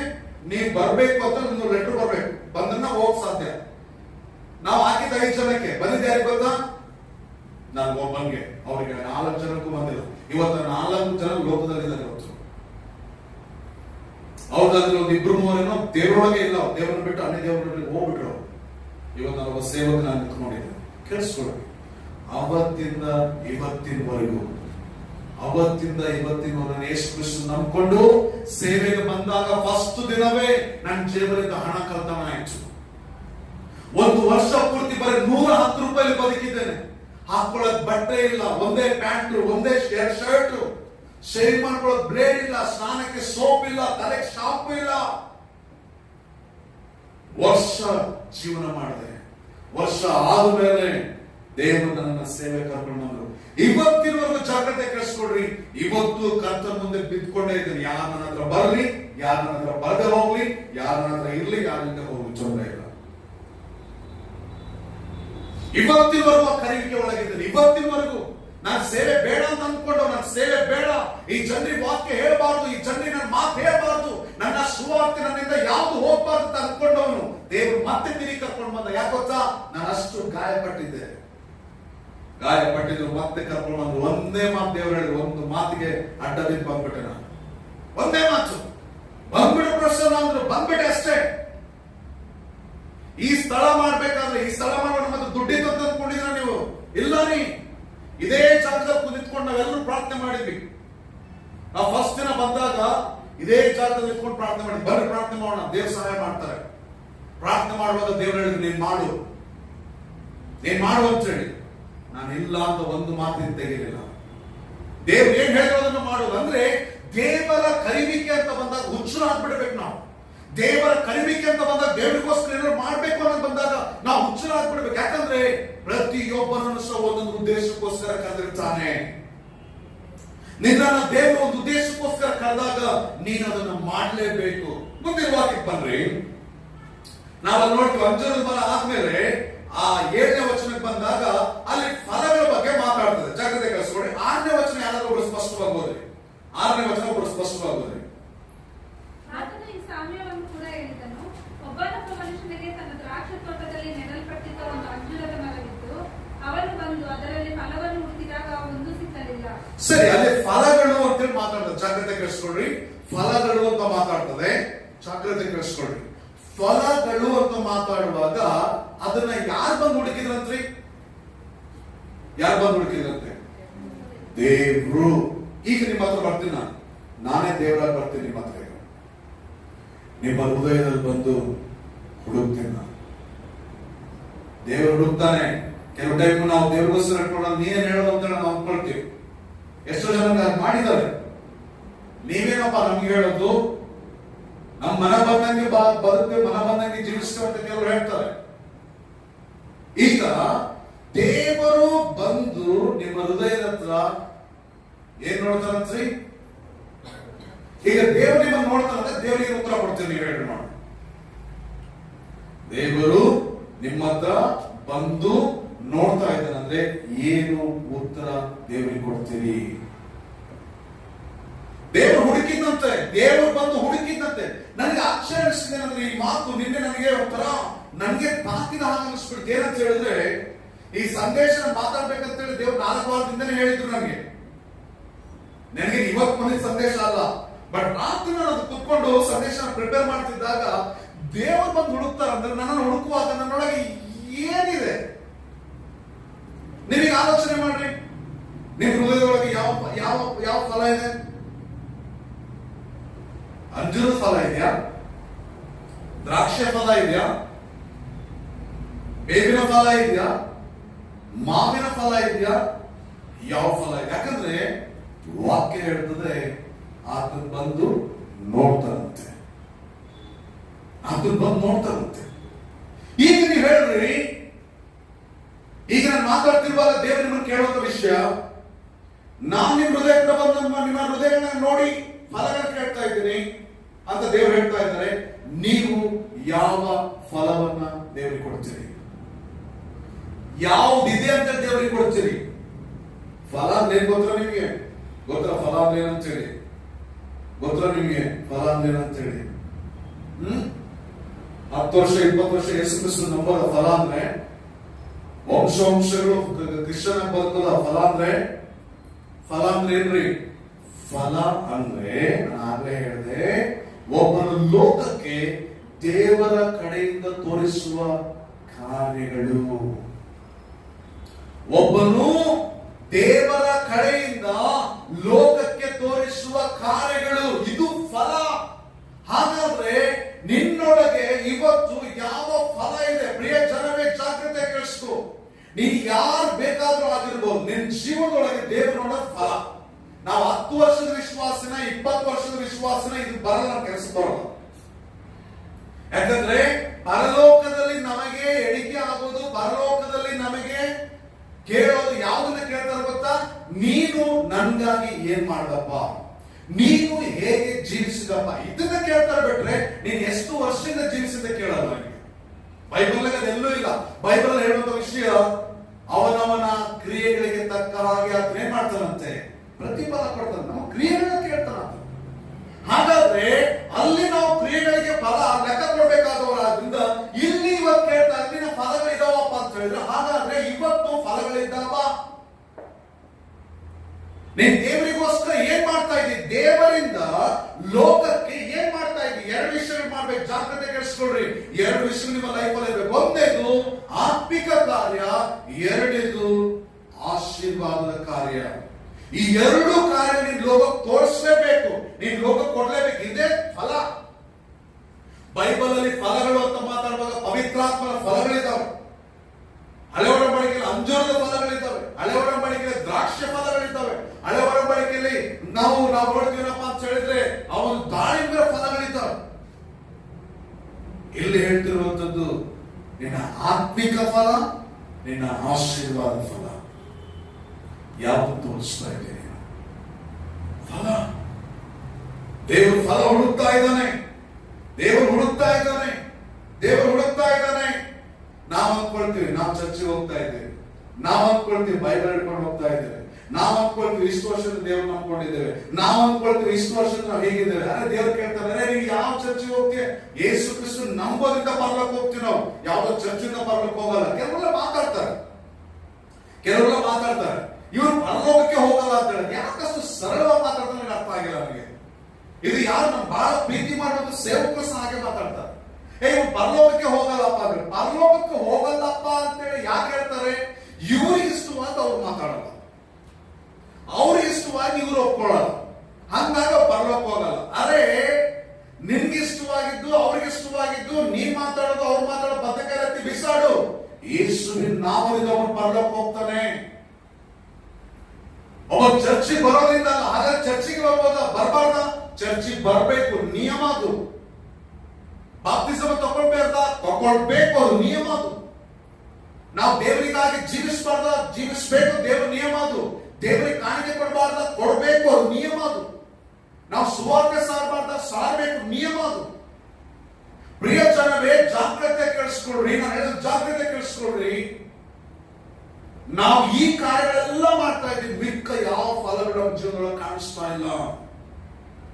ಆ ಫಲಗಳನ್ನ ದೇವರು ಹುಡುಕ್ತಾ ಇದ್ದಾನೆ. ನಾನು ಎಷ್ಟು ಆತ್ಮಿಕನಾಗಿದ್ದೇನೆ, ನಾನು ಎಷ್ಟು ಲೋಕಕ್ಕೆ ಆಶೀರ್ವಾದವಾಗಿದ್ದೇನೆ, ನನ್ನ ಬಾಯಿಂದ ಮಾತುಗಳೇ ಬರ್ತಾ ಇದ್ದಾವೆ, ನನ್ನ ಕಣ್ಣಿಂದ ಮಾತುಗಳು ನೋಟಗಳು ಹೇಗೆ ಹೋಗ್ತಾ ಇದ್ದಾವೆ, ನನ್ನ ಕಿವಿಯಿಂದ ಏನಾಗ್ತಾ ಇದೆ, ನನ್ನ ಇದರಲ್ಲಿ ಏನಾಗ್ತಾ ಇದೆ, ಇದೆಲ್ಲ ಬಹಳ ಯೋಚನೆ ಮಾಡಬೇಕು. ದೇವರ ಪ್ರಶ್ನೆನ ನೀನು ಯಾವಾಗ ಇನ್ನೊಬ್ಬರ ಹೇಳಿಕೆಯನ್ನು ನೋಡಿ ಅವನು ಒಳ್ಳೆಯವನಾಗ್ಲಿ ಕೆಟ್ಟವನಾಗ್ಲಿ ಅವನ ಏಳಿಗೆಯನ್ನು ನೋಡಿ ಹೊಟ್ಟೆ ಉಳ್ಕೊಂಡ್ರೆ ನೀನು ಆಶ್ರಯಿಸಲ್ಪಡಲ್ಲ. ಅವನು ಒಳ್ಳೆಯವನಾಗಿರ್ಲಿ ಕೆಟ್ಟವನಾಗಿರ್ಲಿ, ನಾನು ಯಾವಾಗ ಅದನ್ನು ಮಾಡ್ತೇನೆ. ಅವ್ರು ಕೆಟ್ಟವರೇ ಆಗಿದ್ರು ಅವ್ರನ್ನ ಎನ್ಕರೇಜ್ ಮಾಡ್ತಾನೆ, ಆಯ್ತಪ್ಪ ಚೆನ್ನಾಗಿ ಮಾಡ್ಕೊಂಡು ಹೋಗು. ನನಗೆ ಶತ್ರುಗಳೇ ಆಗಿರ್ಲಿ, ನನಗೆ ದ್ರೋಹ ಮಾಡಿದವರೇ ಆಗಿರ್ಲಿ, ಅವ್ರು ಏನೋ ಮಾಡ್ತಾರೆ, ಆಯ್ತಪ್ಪ ಮಾಡ್ಕೊಂಡು ಅಂತ ಹೇಳ್ಬಿಡ್ತಾರೆ. ಆದ್ರೆ ನನಗೆ ಬೆಳಗ್ಗೆ ಆ ವಿಷಯ ಬಂದಾಗ ದೇವ್ರ ಮುಂದೆ ಪ್ರಾರ್ಥಿಸ್ತಾನೆ, ಕರ್ತನೆ ನನ್ನ ಮನಸ್ಸಲ್ಲಿ ಸ್ವಲ್ಪ ಸಹ ಆಚೆ ಈಚೆ ಆಗ್ಬಾರ್ದು. ಆ ಮನುಷ್ಯನಿಗೆ ಮೆಸೇಜ್ ಮಾಡಿ ಆಯ್ತು ದೇವ್ರನ್ನ ಆಶೀರ್ವದಿಸಿ ಇನ್ನೂ ಹೆಚ್ಚಾಗಿ ಉಪಯೋಗಿಸ್ಕೊಳ್ಳಿ ಅಂತ ಹೇಳಿ ಒಂದು ಮೆಸೇಜ್ ಮಾಡ್ಬೇಕು ಅಂತ ಅನಿಸ್ತು. ಇದೇನ್ ತೋರಿಸ್ತದೆ? ಆತ್ಮಿಕ ಫಲ. ಪ್ರಿಯ ಜನವೇ, ಜಾಗ್ರತೆ ಕೇಳಿಸ್ಕೋ. ಆತ್ಮಿಕ ಫಲ ಅನ್ನೋದು ಬಹಳ ಪ್ರಾಮುಖ್ಯ. ದೇವರು ಬೆಳಗ್ಗೆ ಇನ್ನೊಂದು ಮಾತು ಹೇಳಿದ್ರು, ಅವರ ಬೆಳವಣಿಗೆ ಅವರಿಗೆ. ನಿನ್ನ ನಾನು ಏನಕ್ಕೋ ಕರೆದಿದ್ದೀನಿ, ನೀನು ಅದಕ್ಕೆ ರೆಡಿ ಆಗ. ನಿನ್ನ ನಾನು ಯಾವುದಕ್ಕೋಸ್ಕರ ಕರೆದಿದ್ದೀನೋ, ನಿನ್ನ ಏನ್ ಮಾಡ್ಬೇಕಂತ ಕರೆದಿನ ಅದಕ್ಕೆ ನೀನು ರೆಡಿ ಆಗು. ಯಾರೋ ಒಬ್ಬರು ಯಾಕೆ ಕಷ್ಟಪಡ್ತೀಯ, ಯಾಕೆ ನೋಡ್ಕೊಳ್ತೀಯ? ಅವಾಗ ನಾನು ಹೇಳಿದೆ, ದೇವರೇ ನನಗೆ ಇದನ್ನು ತೆಗೆದಾಕು, ನನಗೆ ಬೇಡ. ಯಾರು ಏನ್ ಬೇಕಾದ್ರೂ ಮಾಡ್ಕೊಳ್ಳಿ, ನನ್ನ ಲೈಫಲ್ಲಿ ಬಹಳ ಜನರು ಇಂಥ ಕೆಲಸ ಮಾಡಿದ ಬೇರೆ ವಿಷಯ. ನನ್ನ ದೇವರನ್ನ ಮಾತ್ರ ನಾನು ಸನ್ಮಾನಿಸ್ತೇನೆ. ಪ್ರಿಯ ಜನವೇ, ಫಲ ದೇವರು ಹುಡುಕ್ತಾ ಇದ್ದಾನೆ. ನಿನ್ನೊಳಗೆ ಫಲ ಇರಬೇಕು, ನಿನ್ನೊಳಗೆ ಫಲ ಇರಬೇಕು. ಫಲ ಇಲ್ಲದೆ ಸುಮ್ಮನೆ ಏನೇ ಮಾಡು. ನಾ ಹೇಳೋದು ಜಾಗ್ರತೆ ಕೇಳಿಸ್ಕೊಳ್ರಿ. ನಿಮ್ಮೊಳಗೆ ಫಲ ಇದೆ, ನಿಮ್ಮ ಆಕ್ಟಿವಿಟೀಸ್ ಬಹಳ ವ್ಯತ್ಯಾಸವಾಗಿರ್ತದೆ. ನಿಮ್ಮಲ್ಲಿರುವಂತ ಹಾವಭಾವಗಳು ಬದಲಾವಣೆ ಆಗ್ತವೆ. ನೀವು ಆತ್ಮಿಕ ಫಲಗಳನ್ನ ಕೊಡೋದಾಗ ನಿಮ್ಮ ಜೀವಿತ ವ್ಯತ್ಯಾಸವಾಗಿರ್ತದೆ, ನಿಮ್ಮ ಕಾರ್ಯಗಳು ವ್ಯತ್ಯಾಸವಾಗಿರ್ತದೆ. ದೇವರು ನಿಮ್ಮನ್ನು ಅಷ್ಟು ಈಸಿಯಾಗಿ ಬಿಡೋದಿಲ್ಲ. ದೇವರು ನಿಮ್ಮನ್ನ ಮೇಲೆ ಎತ್ತಾನೆ ಇರ್ತಾನೆ. ನೀವು ಒಂದ್ ವೇಳೆ ಫಲ ಇಲ್ಲ ಅಂತ ಇಟ್ಕೊಳ್ಳಿ. ನಮ್ಮ ಚರ್ಚಲ್ಲಿ ಕೆಲವರು ನೀವು ನೋಡಿ, ಜಾಗ್ರತೆ ಕೇಳಿಸ್ಕೊಳ್ಳಿ. ನಮ್ಮ ಚರ್ಚಲ್ಲಿ ನನ್ನ ಹತ್ರ ವಾಕ್ಯ ಕೇಳಿದವರು 10 ವರ್ಷದಿಂದ ವಾಕ್ಯ ಕೇಳಿದವರು ಇದ್ದಾರೆ. ಆದ್ರೆ ಅವ್ರು ನಾನು ಹೇಳ್ಲಿಕ್ಕೆ ಸಾಧ್ಯ, ಅವ್ರ ರಕ್ಷಣೆ ಹೊಂದಿಲ್ಲ ಅಂತ ಸಾಕ್ಷಿ ಕೊಡೋಕೆ ಸಾಧ್ಯ. ನನ್ನ ಹತ್ರ ವಾಕ್ಯ ಕೇಳಿದವರು. ಯಾಕಂದ್ರೆ ಯಾಕೆ ಅವ್ರು ರಕ್ಷಣೆ ಹೊಂದಿಲ್ಲ ಅಂತ ನಾನು ಹೇಳ್ತೇನೆ? ಕಾರಣ ಏನು? ಅವರು ನನಗೆ ಯಾವತ್ತಿಗೂ ಸಹ ರಕ್ಷಣೆ ಫಲಗಳು ಕಾಣಿಸಿಲ್ಲ. ರಕ್ಷಣೆ ಫಲಗಳೇ ಬೇರೆ, ರಕ್ಷಣೆ ಕಾರ್ಯಗಳೇ ಬೇರೆ. ಒಬ್ಬ ಮನುಷ್ಯನ ರಕ್ಷಣೆ ಕಾಣಿಸುವುದು ತನ್ನ ಕ್ರಿಯೆಗಳ ಮುಖಾಂತರ, ತನ್ನ ಕೊಡೋ ಫಲಗಳಿಂದ. ಒಬ್ಬ ವ್ಯಕ್ತಿ ಎಷ್ಟು ಆತ್ಮಿಕರಂತ ತೋರಿಸುವುದು ಫಲಗಳಿಂದ. ಒಬ್ಬ ವ್ಯಕ್ತಿ ಎಷ್ಟು ಆಶೀರ್ವಿಸಲ್ಪಟ್ಟಂತ ಕಾಣಿಸುವುದು ಫಲಗಳಿಂದ. ಹಾಗಾಗಿ ನಿನ್ನೊಳಗೆ ದೇವರು ಫಲ ಹುಡುಕ್ತಾ ಇದ್ದಾನೆ. ಎಷ್ಟು ದಿನ ಫಲ ಇಲ್ಲದಿರ್ತೀನಿ, ಎಷ್ಟು ದಿನ ಫಲ ಇಲ್ಲದಿರ್ತೀನಿ. ಆಮೇಲೆ ಕೇಳಿಸ್ಕೊಡ್ರಿ, 7ನೇ ವರ್ಷದಲ್ಲಿ ತೋಟ ಮಾಡೋಣ ಕರೀತಾರೆ. ಕೇಳಿಸ್ಕೊಡ್ರಿ, ಫಲ ಇಲ್ಲ. ಈಗ ನೋಡ್ರಿ, ನಾವು ದೇವರಿಗೋಸ್ಕರ ಜೀವಿಸಿಲ್ಲ ಅಂದ್ರೆ ನಾವು ಆರಾಮಾಗಿದ್ದಾನೆ. ಈಗ ದೇವರಿಗೋಸ್ಕರ ಜೀವಿಸಿಲ್ಲ ಅಂದ್ರು, ಪ್ರಾರ್ಥನೆ ಮಾಡಿಲ್ಲ ಅಂದ್ರು, ಆತ್ಮನ ಸಂಪಾದಿಸಿಲ್ಲ ಅಂದ್ರು, ಏನ್ ಮಾಡಿಲ್ಲ ಅಚ್ಚಾಯ್ ಚೆಲ್ತಾ ಇದೆ ಅಂತ ನಾವು ಆರಾಮಾಗಿದ್ದಾನೆ. ಫಲ ಇಲ್ದಾಗ ದೇವರು ಏನ್ ಹೇಳಿದ್ರು? ಕೆಲಸದವ್ರಿಗೆ ಏನ್ ಹೇಳಿದ್ರು? ಕೆಲಸದವ್ರನ್ನ ಕರೆದು ಏನಂತ ಹೇಳಿದ್ರು?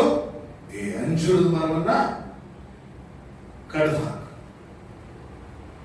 ನೀವೇನ್ ಅನ್ಕೊಳ್ತಾ ಇದ್ರಿ? ಏನು ಮಾಡಿಲ್ಲ ಅಂದ್ರು ಚೆನ್ನಾಗಿದೆ. ಬಟ್ ಏನು ಇಲ್ಲಿರುವಂತ ಮರ ನೋಡಿ ದೇವರು ಹೇಳ್ತಾರೆ,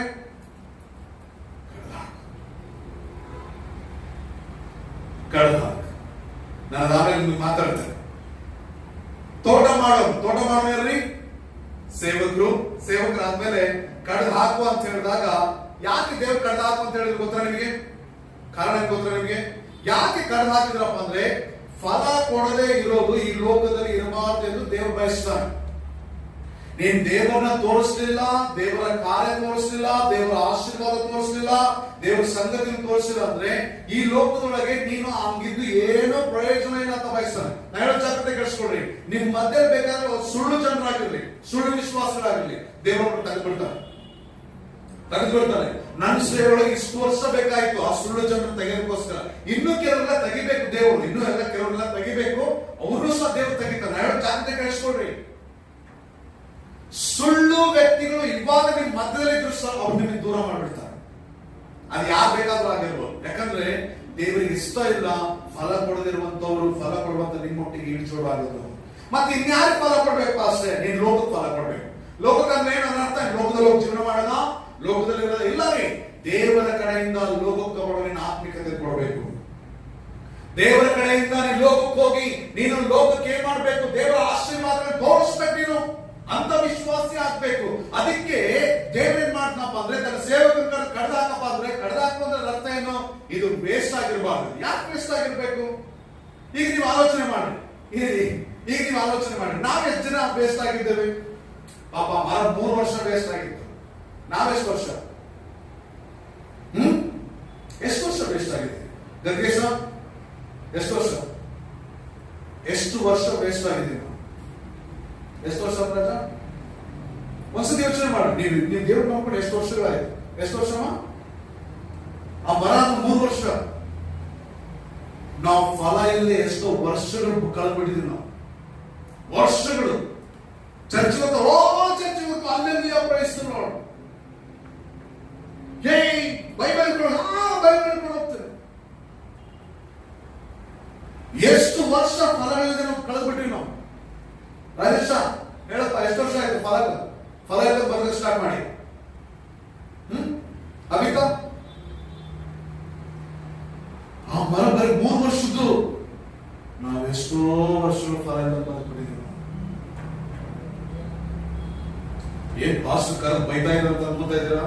ಬೈತಾ ಇಲ್ಲ, ನಿಮ್ಮನ್ನು ಸರಿಪಡಿಸಿ ದೇವರಿಗೆ ಕೊಡ್ತಾ ಇದ್ದೇನೆ. ಏನ್ ಫಲ ಕೊಡ್ತಾ ಇದ್ದೀನಿ? ಯಾವ ಫಲ ಕೊಡ್ತಾ ಇದ್ದೀನಿ?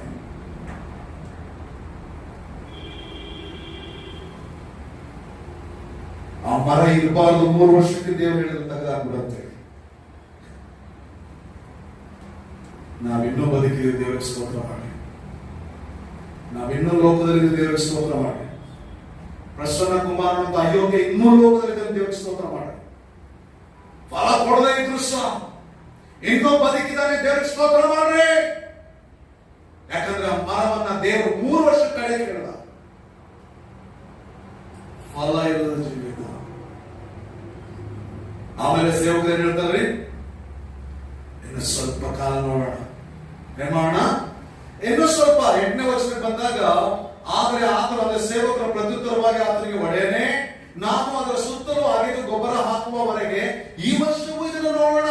ಪ್ರತಿ ವರ್ಷ ನೀನ್ ಏನ್ ಮಾಡದಿದ್ರು ಸಹ ಇನ್ನು ನೀನು ಮರ ಕಡ್ದು ಹಾಕಲ್ಪಡ್ಲಿಲ್ಲ ಅಂದ್ರೆ, ನೀನು ಇನ್ನೂ ಕಿತ್ತು ಹಾಕಲ್ಪಡ್ಲಿಲ್ಲ ಅಂದ್ರೆ ಅದ್ರ ಅರ್ಥ ಏನ್ ಗೊತ್ತಾ? ನೀನು ಕೃಪೆ ಕಾಲದಲ್ಲಿ ಇದ್ದೀನಿ. ನಿನ್ನ ಇನ್ನೂ ಕೃಪೆ ಇಟ್ಟಿದ್ದಾನೆ ದೇವರು. ನೀನು ಇನ್ನೂ ಕಿತ್ತು ಹಾಕಲ್ಪಡ್ಲಿಲ್ಲ ಅಂದ್ರೆ ಇನ್ನೂ ನಿನ್ನ ಕೃಪೆ ಇಟ್ಟಿದ್ದಾನೆ ದೇವರು. ಕಿತ್ತಾಕ್ಬೇಕು ಅಂತ ಹೇಳಿದ್ರೆ ವಾಕ್ಯದ ಪ್ರಕಾರ ಯಾವತ್ತೂ ಕಿತ್ತಾಕ್ಬಿಡ್ತಿದ್ದ. ನಾವ್ ಏನೂ ಮಾಡದೇ ಇದ್ರು ಸಹ, ಏನೋ ಜೀವಿಸ್ತಾ ಇದ್ರು ಸಹ, ಏನು ತೋರಿಸ್ತಾ ಇದ್ರು ಸಹ, ನಮಗೆ ಮೂಡಿದ್ದಾಗ ನಾವು ದೇವರಿಗೆ ಹಲ್ಲೆಲೂಯ, ಮೂಡಿಲಿದ್ದಾಗ ದೇವರಿಗೆ ಕೊಲ್ಲೆಲೂಯ. ನಾವು ನಮ್ಮ ಮೂಡ್ ಮೇಲೆ ದೇವರನ್ನು ತಗೊಂಡು ಹೋಗ್ತೀವಿ. ನಾವ್ ಏನು ಮಾಡಿದ್ರು ಸಹ ನಾವು ಚೆನ್ನಾಗಿದ್ದೀವಿ, ಬಹಳ ಚೆನ್ನಾಗಿದೆ ಇದು, ನಾವು ಅದಕ್ಕೆ ಇದನ್ನು ಬಯಸ್ತೀವಿ. ನಾವು ಯಾರು ಲೆಕ್ಕ ಕೊಡ್ಬೇಕಂತ ನಾವು ಬಯಸಲ್ಲ. ಲೆಕ್ಕ ಇಲ್ಲದ ಜೀವಿತ ನನಗೆ ಬಹಳ ಇಷ್ಟ ಆಗ್ತದೆ. ನೀನು ಲೆಕ್ಕ ಕೊಡ್ತಾ ಇದ್ದೀನಿ ಸಭಾಪಾಲಕನಿಗೆ, ನೀನು ದೇವರಿಗೆ ಲೆಕ್ಕ ಕೊಡ್ತಾ ಇದೆಯಾ? ಲೆಕ್ಕ ಇಲ್ಲದ ಜೀವಿತ ಬಹಳ ಚೆನ್ನಾಗಿ ಅನಿಸ್ತದೆ. ಯಾವ ಫಲ ಇಲ್ಲ ಅಂದ್ರೂ ಪರವಾಗಿಲ್ಲ, ಇದು ಚೆನ್ನಾಗಿದೆ. ನಾನು ಪ್ರಾರ್ಥನೆ ಬಂದಿಲ್ಲ ಅಂದ್ರೂ ಚೆನ್ನಾಗಿದೆ, ದೇವರ ವಾಕ್ಯ ಓದಿಲ್ಲ ಅಂದ್ರೂ ಚೆನ್ನಾಗಿದೆ, ನಾನು ಪ್ರಾರ್ಥಿಸಿಲ್ಲ ಅಂದ್ರೂ ಚೆನ್ನಾಗಿದೆ, ಸುವಾರ್ತೆ ಸಾರಿಲ್ಲ ಅಂದ್ರೂ ಚೆನ್ನಾಗಿದೆ, ಆತ್ಮಗಳ ಆದಾಯ ಪಡಿಸಿಲ್ಲ ಅಂದ್ರೂ ಚೆನ್ನಾಗಿದೆ, ದೇವರಿಗೋಸ್ಕರ ಏನ್ ಮಾಡಿಲ್ಲ ಅಂದ್ರೂ ಚೆನ್ನಾಗಿದೆ. ಚೆನ್ನಾಗಿದೆ ಅಂದ್ರೆ ಅರ್ಥ ನೀನ್ ಬಹಳ ಒಳ್ಳೆಯವನು ಅಂತ ಹೇಳಲ್ಲ. ಕೃಪೆಯಿಂದ ಬಿಡಲ್ಪಟ್ಟಿದ್ದಿ, ಕೃಪೆಯಿಂದ ಬಿಡಲ್ಪಟ್ಟಿದ್ದಿ. ಈಗಲೂ ಸೇವಕನು ನಿನಗಾಗಿ ಕೆಲಸ ಮಾಡ್ತಾ ಇದ್ದಾನೆ. ಪ್ರತಿನಿತ್ಯ ನಿನ್ನ ಅಗಿಯೋದು, ಪ್ರತಿನಿತ್ಯ ನಿನ್ನ ನೀರು ಹಾಕೋದು, ಪ್ರತಿನಿತ್ಯ ನಿನ್ನ ತಿದ್ದೋದು. ಈಗಲೂ ದೇವರು ತನ್ನ ಸೇವಕನ ಕಳಿಸಿ ತಿದ್ದುತ್ತಾ ಇದ್ದಾನೆ. ಹೇಳ್ತೇನೆ, ಇನ್ಮೇಲಾದ್ರೂ ಆ ವಾಕ್ಯಕ್ಕೆ ಬಾ. ನೀನು ಇನ್ಮೇಲಾದ್ರೂ ನೀನ್ ಮನಸ್ಸಾಂತರ ಮಾಡು. ನೀವು ಅಂದ್ಕೊಳ್ಬೇಡ್ರಿ ಏನ್ ಮಾಡಿದ್ರು ಚೆನ್ನಾಗಿದ್ದೀನಿ ಅಂತೇಳಿ. ಬಹಳಷ್ಟು ಜನ ಇಲ್ಲೇ ದೇವರ ಭಯ ಕಳ್ಕೊಳ್ಳೋದು. ಏನ್ ಮಾಡಿದ್ರು ಸಹ ಚೆನ್ನಾಗಿದೆ, ಚೆನ್ನಾಗಿದ್ದೀವಿ ಅಂತೇಳಿ ಬಹಳ ಜನ ಅಂದ್ಕೊಳ್ತಾರೆ ನಾವು ಕರೆಕ್ಟ್ ಇದೀವಿ ಅಂತೇಳಿ. ಪ್ರಿಯ ಜನವೇ ಜಾಗ್ರತೆ ಕೆಡಿಸ್ಕೋ. ಇಲ್ಲೇ ಜನರು ತಮ್ಮ ಜೀವಿತದಲ್ಲಿ ಬಂದ ದೇವ್ರ ಭಯ ಕಳ್ಕೊಂಡು ಬಿಡ್ತಾರೆ. ದೇವ್ರ ಭಯ ಕಳ್ಕೊಂಡು ಬಿಡ್ತಾರೆ. ಏನ್ ಮಾಡಿಲ್ಲ ಅಂದ್ರೂ ಬದುಕಿದ್ದೀನಿ ಪಾಸ್ಟ್ರೆ. ಯಾಕೆ ಬದುಕಿದೆಯಾ? ಬೆಟ್ಟಿಟ್ಟಿದ ದೇವ್ರ ಕೃಪೆ ಕೊಟ್ಟು. ನಾನು ಮತ್ತೆ ಹೇಳ್ತೇನೆ ನಿಮ್ಗೆ, ದೇವರ ಸೇವಕನಾಗಿ ದೇವರ ಸಾನ್ನಿಧ್ಯದಲ್ಲಿ ಇಟ್ಕೊಂಡು ಹೇಳ್ತಾ ಇದ್ದೇನೆ ನಿಮ್ಗೆ, ಬೈಬಲ್ ಹಿಡ್ಕೊಂಡಿದ್ರಿಂದ ನೀವೆಲ್ಲ ಆಗಲ್ಲ. ಇದು ಜಾಗ್ರತೆ ಕೆಡಿಸ್ಕೊಳ್ರಿ. ನೀವು ಏನ್ ಮಾಡಿದ್ರಿ ಇನ್ನೂ ಬದುಕಿದ್ರಿ ಅನ್ನೋದ ಕಾರಣ ಅದನ್ನ ಕೃಪೆ ಮಾಡಿಟ್ಟಿಲ್ಲ. ನೀನು ಇನ್ನೂ ಕೃಪೆ ಕೊಟ್ಟಿಲ್ಲ. ನಿಮಗೆ ತಿರುಗ್ಕೊಡ್ತೀರ ತಿಳ್ಕೊಳ್ತೀರಾ. ನಾವು ಚೆನ್ನಾಗಿದ್ದೀವಿ. ನಾವು ನಮ್ಮ ಫ್ಯಾಮಿಲಿ ಇದೆ. ಆ ಫ್ಯಾಮಿಲಿ ಪ್ರತಿ ಸಾರಿ ಹೋದಾಗ ನನಗೆ ಗೊತ್ತು ಆ ಫ್ಯಾಮಿಲಿ ದೇವರೊಳಗೆ ಇಲ್ಲ ಅಂತ ಹೇಳಿ. ದೇವರಿಗೂ ಅವರು ಬಹಳ ದೂರ ಇದೆ ಅಂತ ಚೆನ್ನಾಗಿ ಗೊತ್ತು. ಪ್ರತಿ ಸಾರಿ ಹೋದಾಗ ತಿಳ್ಕೊಳ್ತಾರೇನೋ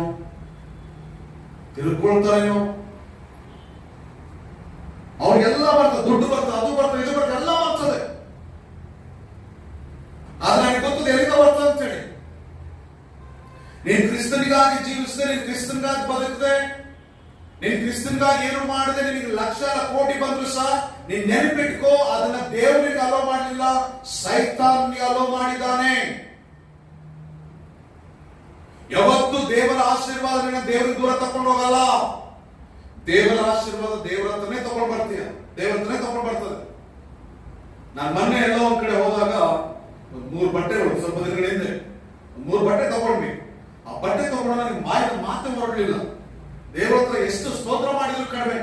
ಏನಂತ ಹೇಳ್ತಾ ಇದ್ದೀನಿ, ನನಗೆ ಬಟ್ಟೆ ಇಲ್ಲ ಅಂತಲ್ಲ, ಆ ಬಟ್ಟೆ ಅದಕ್ಕಿಂತ ಒಳ್ಳೇದಿದೆ. ಆದ್ರೆ ಬಟ್ಟೆಗಳು ಬಂದಾಗ ದೇವರ ಹತ್ರ ಕೇಳಿದೆ, ದೇವರ ನಿಮ್ಗೆ ಹೇಗೆ ಸೇವೆ ಮಾಡ್ಬೇಕು. ಈ ಬಟ್ಟೆ ಕೊಟ್ಟಿದ್ರೆ 3 ಬಟ್ಟೆ, 3 ಟೀ ಶರ್ಟ್. ಅದು ನಾನು ಬಟ್ಟೆ ಅಂಗಡಿ ಇಟ್ಟವ್. ನಾನು ಬಟ್ಟೆಗೋಸ್ಕರ ದೇವರ ಹತ್ರ ಅಂತ ಕಣ್ಣೀರು ಡ್ರಾಮಾ ಮಾಡೋ ಅವಶ್ಯಕತೆ ಇತ್ತು. ನನಗೆ ಗೊತ್ತಿತ್ತು ನಾನು ತಗೊಳ್ಳೋಕೆ ಯೋಗ್ಯ ಇದ್ದ ಟೈಮಲ್ಲಿ ದೇವರನ್ನು ಕೊಟ್ಟಿದ್ದಾರೆ. ನನಗೆ ಗೊತ್ತಿತ್ತು ಆ 3 ಟೀ ಶರ್ಟ್ ಬಂದಾಗ ದೇವರ ಹತ್ರ ಕೇಳಿದೆ, ಇನ್ನು ಹೇಗೆ ಸೇವೆ ಮಾಡಿ ನಾನು ಹೇಳು, ನಾನು ಮಾಡ್ತಿದ್ದೇನೆ. 3 ಬಟ್ಟೆ ಬಂದಾಗ ದೇವರ ಆಶೀರ್ವಾದ ಯಾವತ್ತು ನಿಮ್ಮನ್ನು ದೇವರ ಅಪ್ರೋಡಿತ ಮಾಡ್ತದೆ.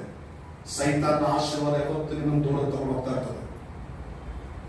ಪ್ರಿಯ ಜನವೇ, ಏನು ಮಾಡಿದೆ ಚೆನ್ನಾಗಿದ್ಯಾ, ಹಾಗಾದ್ರೆ ಕರೆಕ್ಟ್ ಇದೆಯಾ ಅಂತ ಅಂದ್ಕೊಳ್ತೀಯ? ಇಲ್ಲ, ನೀನ್ ಕರೆಕ್ಟ್ ಇಲ್ಲ. ದೇವರನ್ನ ಬಿಟ್ಟಿಟ್ಟಿದ್ದಾನೆ. ಏನಂತ ಹೇಳಿ, ಇವತ್ತಲ್ಲ ನಾಳೆ ನನ್ನ ಮಗಳು ಸರಿ ಹೋಗ್ತಾರೆ, ಬರ್ತಾನೆ ನನ್ನ ಬಳಿಗೆ. ಹೋಗ್ಬಂದ್ರೆ ವಾಕ್ಯ ಹೇಳು. ಕೆಲವು ನನಗೂ ಬೇಸರ ಅನಿಸ್ತದೆ, ಬೇಡ ಬೇಸರ ಅನಿಸ್ತದೆ. ಕೆಲವ್ರ ಬಗ್ಗೆ ನಾನು ಕೂತ್ಕೊಂಡು ಪ್ರಾರ್ಥನೆ ಮಾಡೋ ಕೆಲವು ವಿಷಯ ಗೊತ್ತಾಗ ಬೇಸರ ಅನಿಸ್ತದೆ. ಬಟ್ ಪರವಾಗಿಲ್ಲ, ಹೋಗು, ನೀನ್ ಮಾಡು. ಯಾಕೆ ನೀನ್ ಮಾಡ್ಬೇಕಂದ್ರೆ ಅವ್ರಿಗೆ ನಾನು ಕೃಪೆ ಇಟ್ಟಿದ್ದೀನಿ. ಪ್ರಿಯ ಜನವೇ, ನೀನ್ ಕೃಪೆ ಇರೋದ್ರಿಂದ ಬಹಳ ಕಂಫರ್ಟ್ ಆಗಿದೆ, ಬಹಳ ಚೆನ್ನಾಗಿದೆ. ಅಲ್ಲಿ ಕೃಪೆ ಇರೋದ್ರಿಂದ ಬಹಳ ಚೆನ್ನಾಗಿದೆ. ನಿನಗೆ ಊಟ ಸಿಗ್ತಾ ಇದೆ, ಬಟ್ಟೆ ಸಿಗ್ತಾ ಇದೆ, ನಿನಗೆ ಹಣ ಸಿಗ್ತಾ ಇದೆ, ನಿನಗೆ ಆರೋಗ್ಯ ಸಿಗ್ತಾ ಇದೆ, ಸಂರಕ್ಷಣೆ ಸಿಗ್ತಾ ಇದೆ. ಅದರ ಅರ್ಥ ನೀನ್ ಬಹಳ ಒಳ್ಳೆಯವರಂತಲ್ಲ. ನೀನ್ ಫಲ ಕೊಡದಿದ್ರು ಸಹ ನಿನ್ನ ಬಿಟ್ಟಿಟ್ಟಿದ್ದಾರೆ ದೇವರು. ಇವತ್ತಲ್ಲ ನಾಳೆ ನೀನು ಆದ ಕಡೆ ತಿರುಗ್ತಿ ಅಂತ ಹೇಳಿ. ಈಗ ನಿಮಗೊಂದು ಪ್ರಶ್ನೆ, ಈಗ ನೀವು ಎದ್ದು ಹೋಗಿ ಏನ್ ಮಾಡ್ತೀರ ಅಂತ ನನಗೆ ಗೊತ್ತು, ಬೇರೆ ವಿಷಯ. ಈಗ ಎದ್ದೇನ್ ಮಾಡ್ತೀವಿ ಹೇಳಿ, ನಾವು ಎದ್ದೇನ್ ಮಾಡ್ತೀವಿ. ಈ ವಾಕ್ಯಗಳು ಹೆಂಗ್ ಬಂದಿದ್ವೋ ಹಂಗೆ ಕೊಟ್ಟು ಹಂಗೆ ಎದ್ದು ಹೋಗ್ತೀವಿ. ಈಗ ಹಂಗೆ ಓದೆ ಅಂತ ಇಟ್ಕೊಳ್ರಿ, ಏನಾಗ್ತದೆ ನನಗೆ ಮುಂದಿನ ವಾಕ್ಯ ಓದೋದನ್ನ 9ನೇ ವಚನ ಯಾರಾದ್ರೂ ಓದ್ರಿ. 9ನೇ ವಚನ, ಇದು ಫಲ ಫಲಿಸಿದರೆ ಸರಿ, ಇಲ್ಲವಾದರೆ ನೀನು ಇದನ್ನು ಕಡಿದು ಹಾಕಬಹುದು ಅನ್ನೋದು. ಸರಿ, ನೀವು ಈ ವಾಕ್ಯ ಕೇಳಿಲ್ಲ ಬಿಟ್ಟು ಫಲ ಬೇಡ, ಯಾವ ಕಥೆನ ಬೇಡ, ಹೋಗೋಣ ಅಂತ ಓದ್ರಿಂದ ಇಟ್ಕೊಳ್ಳಿ. ನಿಮ್ಮಿಂದ ಏನ್ ಬರ್ತದೆ? ಆ ವಾಕ್ಯದ ಪ್ರಕಾರ ಏನ್ ಬರ್ತದೆ? ಆ ವಾಕ್ಯದ ಪ್ರಕಾರ ಏನ್ ಬರ್ತದೆ? ಇದು ಫಲ ಫಲಿಸಿದ್ರೆ ಸರಿ, ಓಕೆ ಆಯ್ತು. ಫಲ ಫಲಿಸಲಿಲ್ಲ ಅಂದ್ರೆ ಏನಾಗ್ತದೆ? ಇದನ್ನ ಕಡಿದು ಹಾಕಬಹುದು ಅಂದ್ರೆ ಅದರ ಅರ್ಥ ನಿನ್ನಿಂದ ಯಾವ ಹಿಂಬಾಲಿಸ್ತಾ ಇದೆ? ಜಡ್ಜ್ಮೆಂಟ್, ನ್ಯಾಯ ತೀರ್ಪು. ಭಾಷೆ ಚೆನ್ನಾಗಿದ್ದೆ ನಾನು, ಇವಾಗ ನನಗೆ ಚೆನ್ನಾಗಿದೆ, ಆಯ್ತು ನನ್ನೇ ಇಟ್ಕೊಂಡು, ಬಟ್ ದೇವರ ನ್ಯಾಯ ತೀರ್ಪು ಹಿಂಬಾಲಿಸ್ತದೆ. ನೀನು ಯಾವತ್ತಿದ್ರು ಫಲ ಕೊಡದಿರುವಂತ ಮರಕ್ಕೆ ಕೊಡ್ಲಿನೇ ರೆಡಿ ಆಗಿರ್ತದೆ. ಫಲ ಕೊಡುವಂತ ಮರಕ್ಕೆ ಫಲ ಕೇಳುವಂತ ಕೊಕ್ಕೆ ರೆಡಿ ಆಗಿರ್ತದೆ. ಕೊಕ್ಕೆಗೂ ಕೊಡಲಿಗೂ ಬಹಳ ವ್ಯತ್ಯಾಸ ಇದೆ. ಇವತ್ತೇನ ಆರಿಸ್ಕೊಳ್ತೀಯ? ಏನ್ ಆರಿಸ್ಕೊಳ್ತೀಯ? ತಿಳ್ಕೊಳ್ತೀಯ?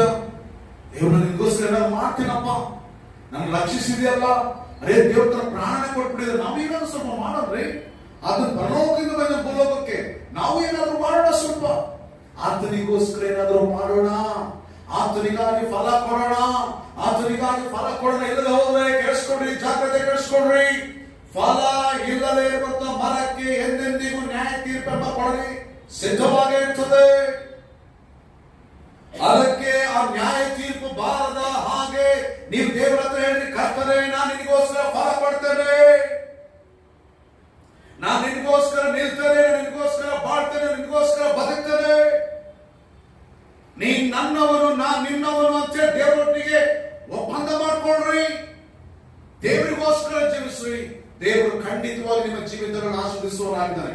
ಬರ್ರಿ ನಾವು ಮೊಣಕಾಲು ಬರೋಣ್ರಿ, ನಾವೆಲ್ಲರೂ ಮೊಣಕಾಲು ಬರೋಣ್ರಿ, ಮೊಣಕಾಲು ಪ್ರಾರ್ಥನೆ ಮಾಡ್ಕೊಳ್ಳೋಣ, ನಾವೆಲ್ಲರೂ ಮೊಣಕಾಲು ಬರೋಣ್ರಿ, ದೇವರ ಹತ್ರ ಕೇಳ್ಕೊಳ್ಳೋಣ. ದೇವರೇ ನಾನು ಮಾಡಿದ ತಪ್ಪನ್ನ ಕ್ಷಮಿಸುವಂತ ದೇವರ ಹತ್ರ ಕೇಳ್ಕೊಳ್ಳೋಣ್ರಿ, ನಾನು ಮಾಡಿದ ಅನ್ಯಾಯ ಕ್ಷಮಿಸುವಂತ ದೇವರ ಹತ್ರ ಕೇಳ್ಕೊಳ್ಳೋಣ್ರಿ, ನಾನು ಫಲವಿಲ್ಲದಿರುವಂತ ಜೀವಿತವನ್ನು ತಂದು ಹಾಕುವಂತ ಕೇಳ್ಕೊಳ್ಳ್ರಿ, ಆಶೀರ್ವಾದಕ್ಕೆ ಅಡ್ಡಿಯಾಗಿರುವಂತ ಎಲ್ಲ ಜೀವಿತ ತಂದು ಹಾಕುವಂತ ಕೇಳ್ಕೊಳ್ಳ್ರಿ. ಬೇಕಾದಂತ ಬೇಡವಾದಂತ ಲೋಕದಲ್ಲಿರುವಂತ ಎಲ್ಲ ಸಂಗತಿಗಳನ್ನ ತಂದು ಹಾಕುವಂತ ಹೇಳ್ರಿ, ಲೋಕದಲ್ಲಿರುವಂತ ಎಲ್ಲ ಸಂಗತಿ ತಂದು ಹಾಕುವಂತ ಹೇಳ್ರಿ. ದೇವರ ಮುಂದೆ ಮಾನಸಾಂತರ ಪಡ್ರಿ, ಜನರೇ ಮಾನಸಾಂತರ ಪಡ್ರಿ. ಅಪ್ಪ ನಾನು ನಿನಗೆ ಫಲ ಕೊಡ್ತಿದ್ದೇನೆ,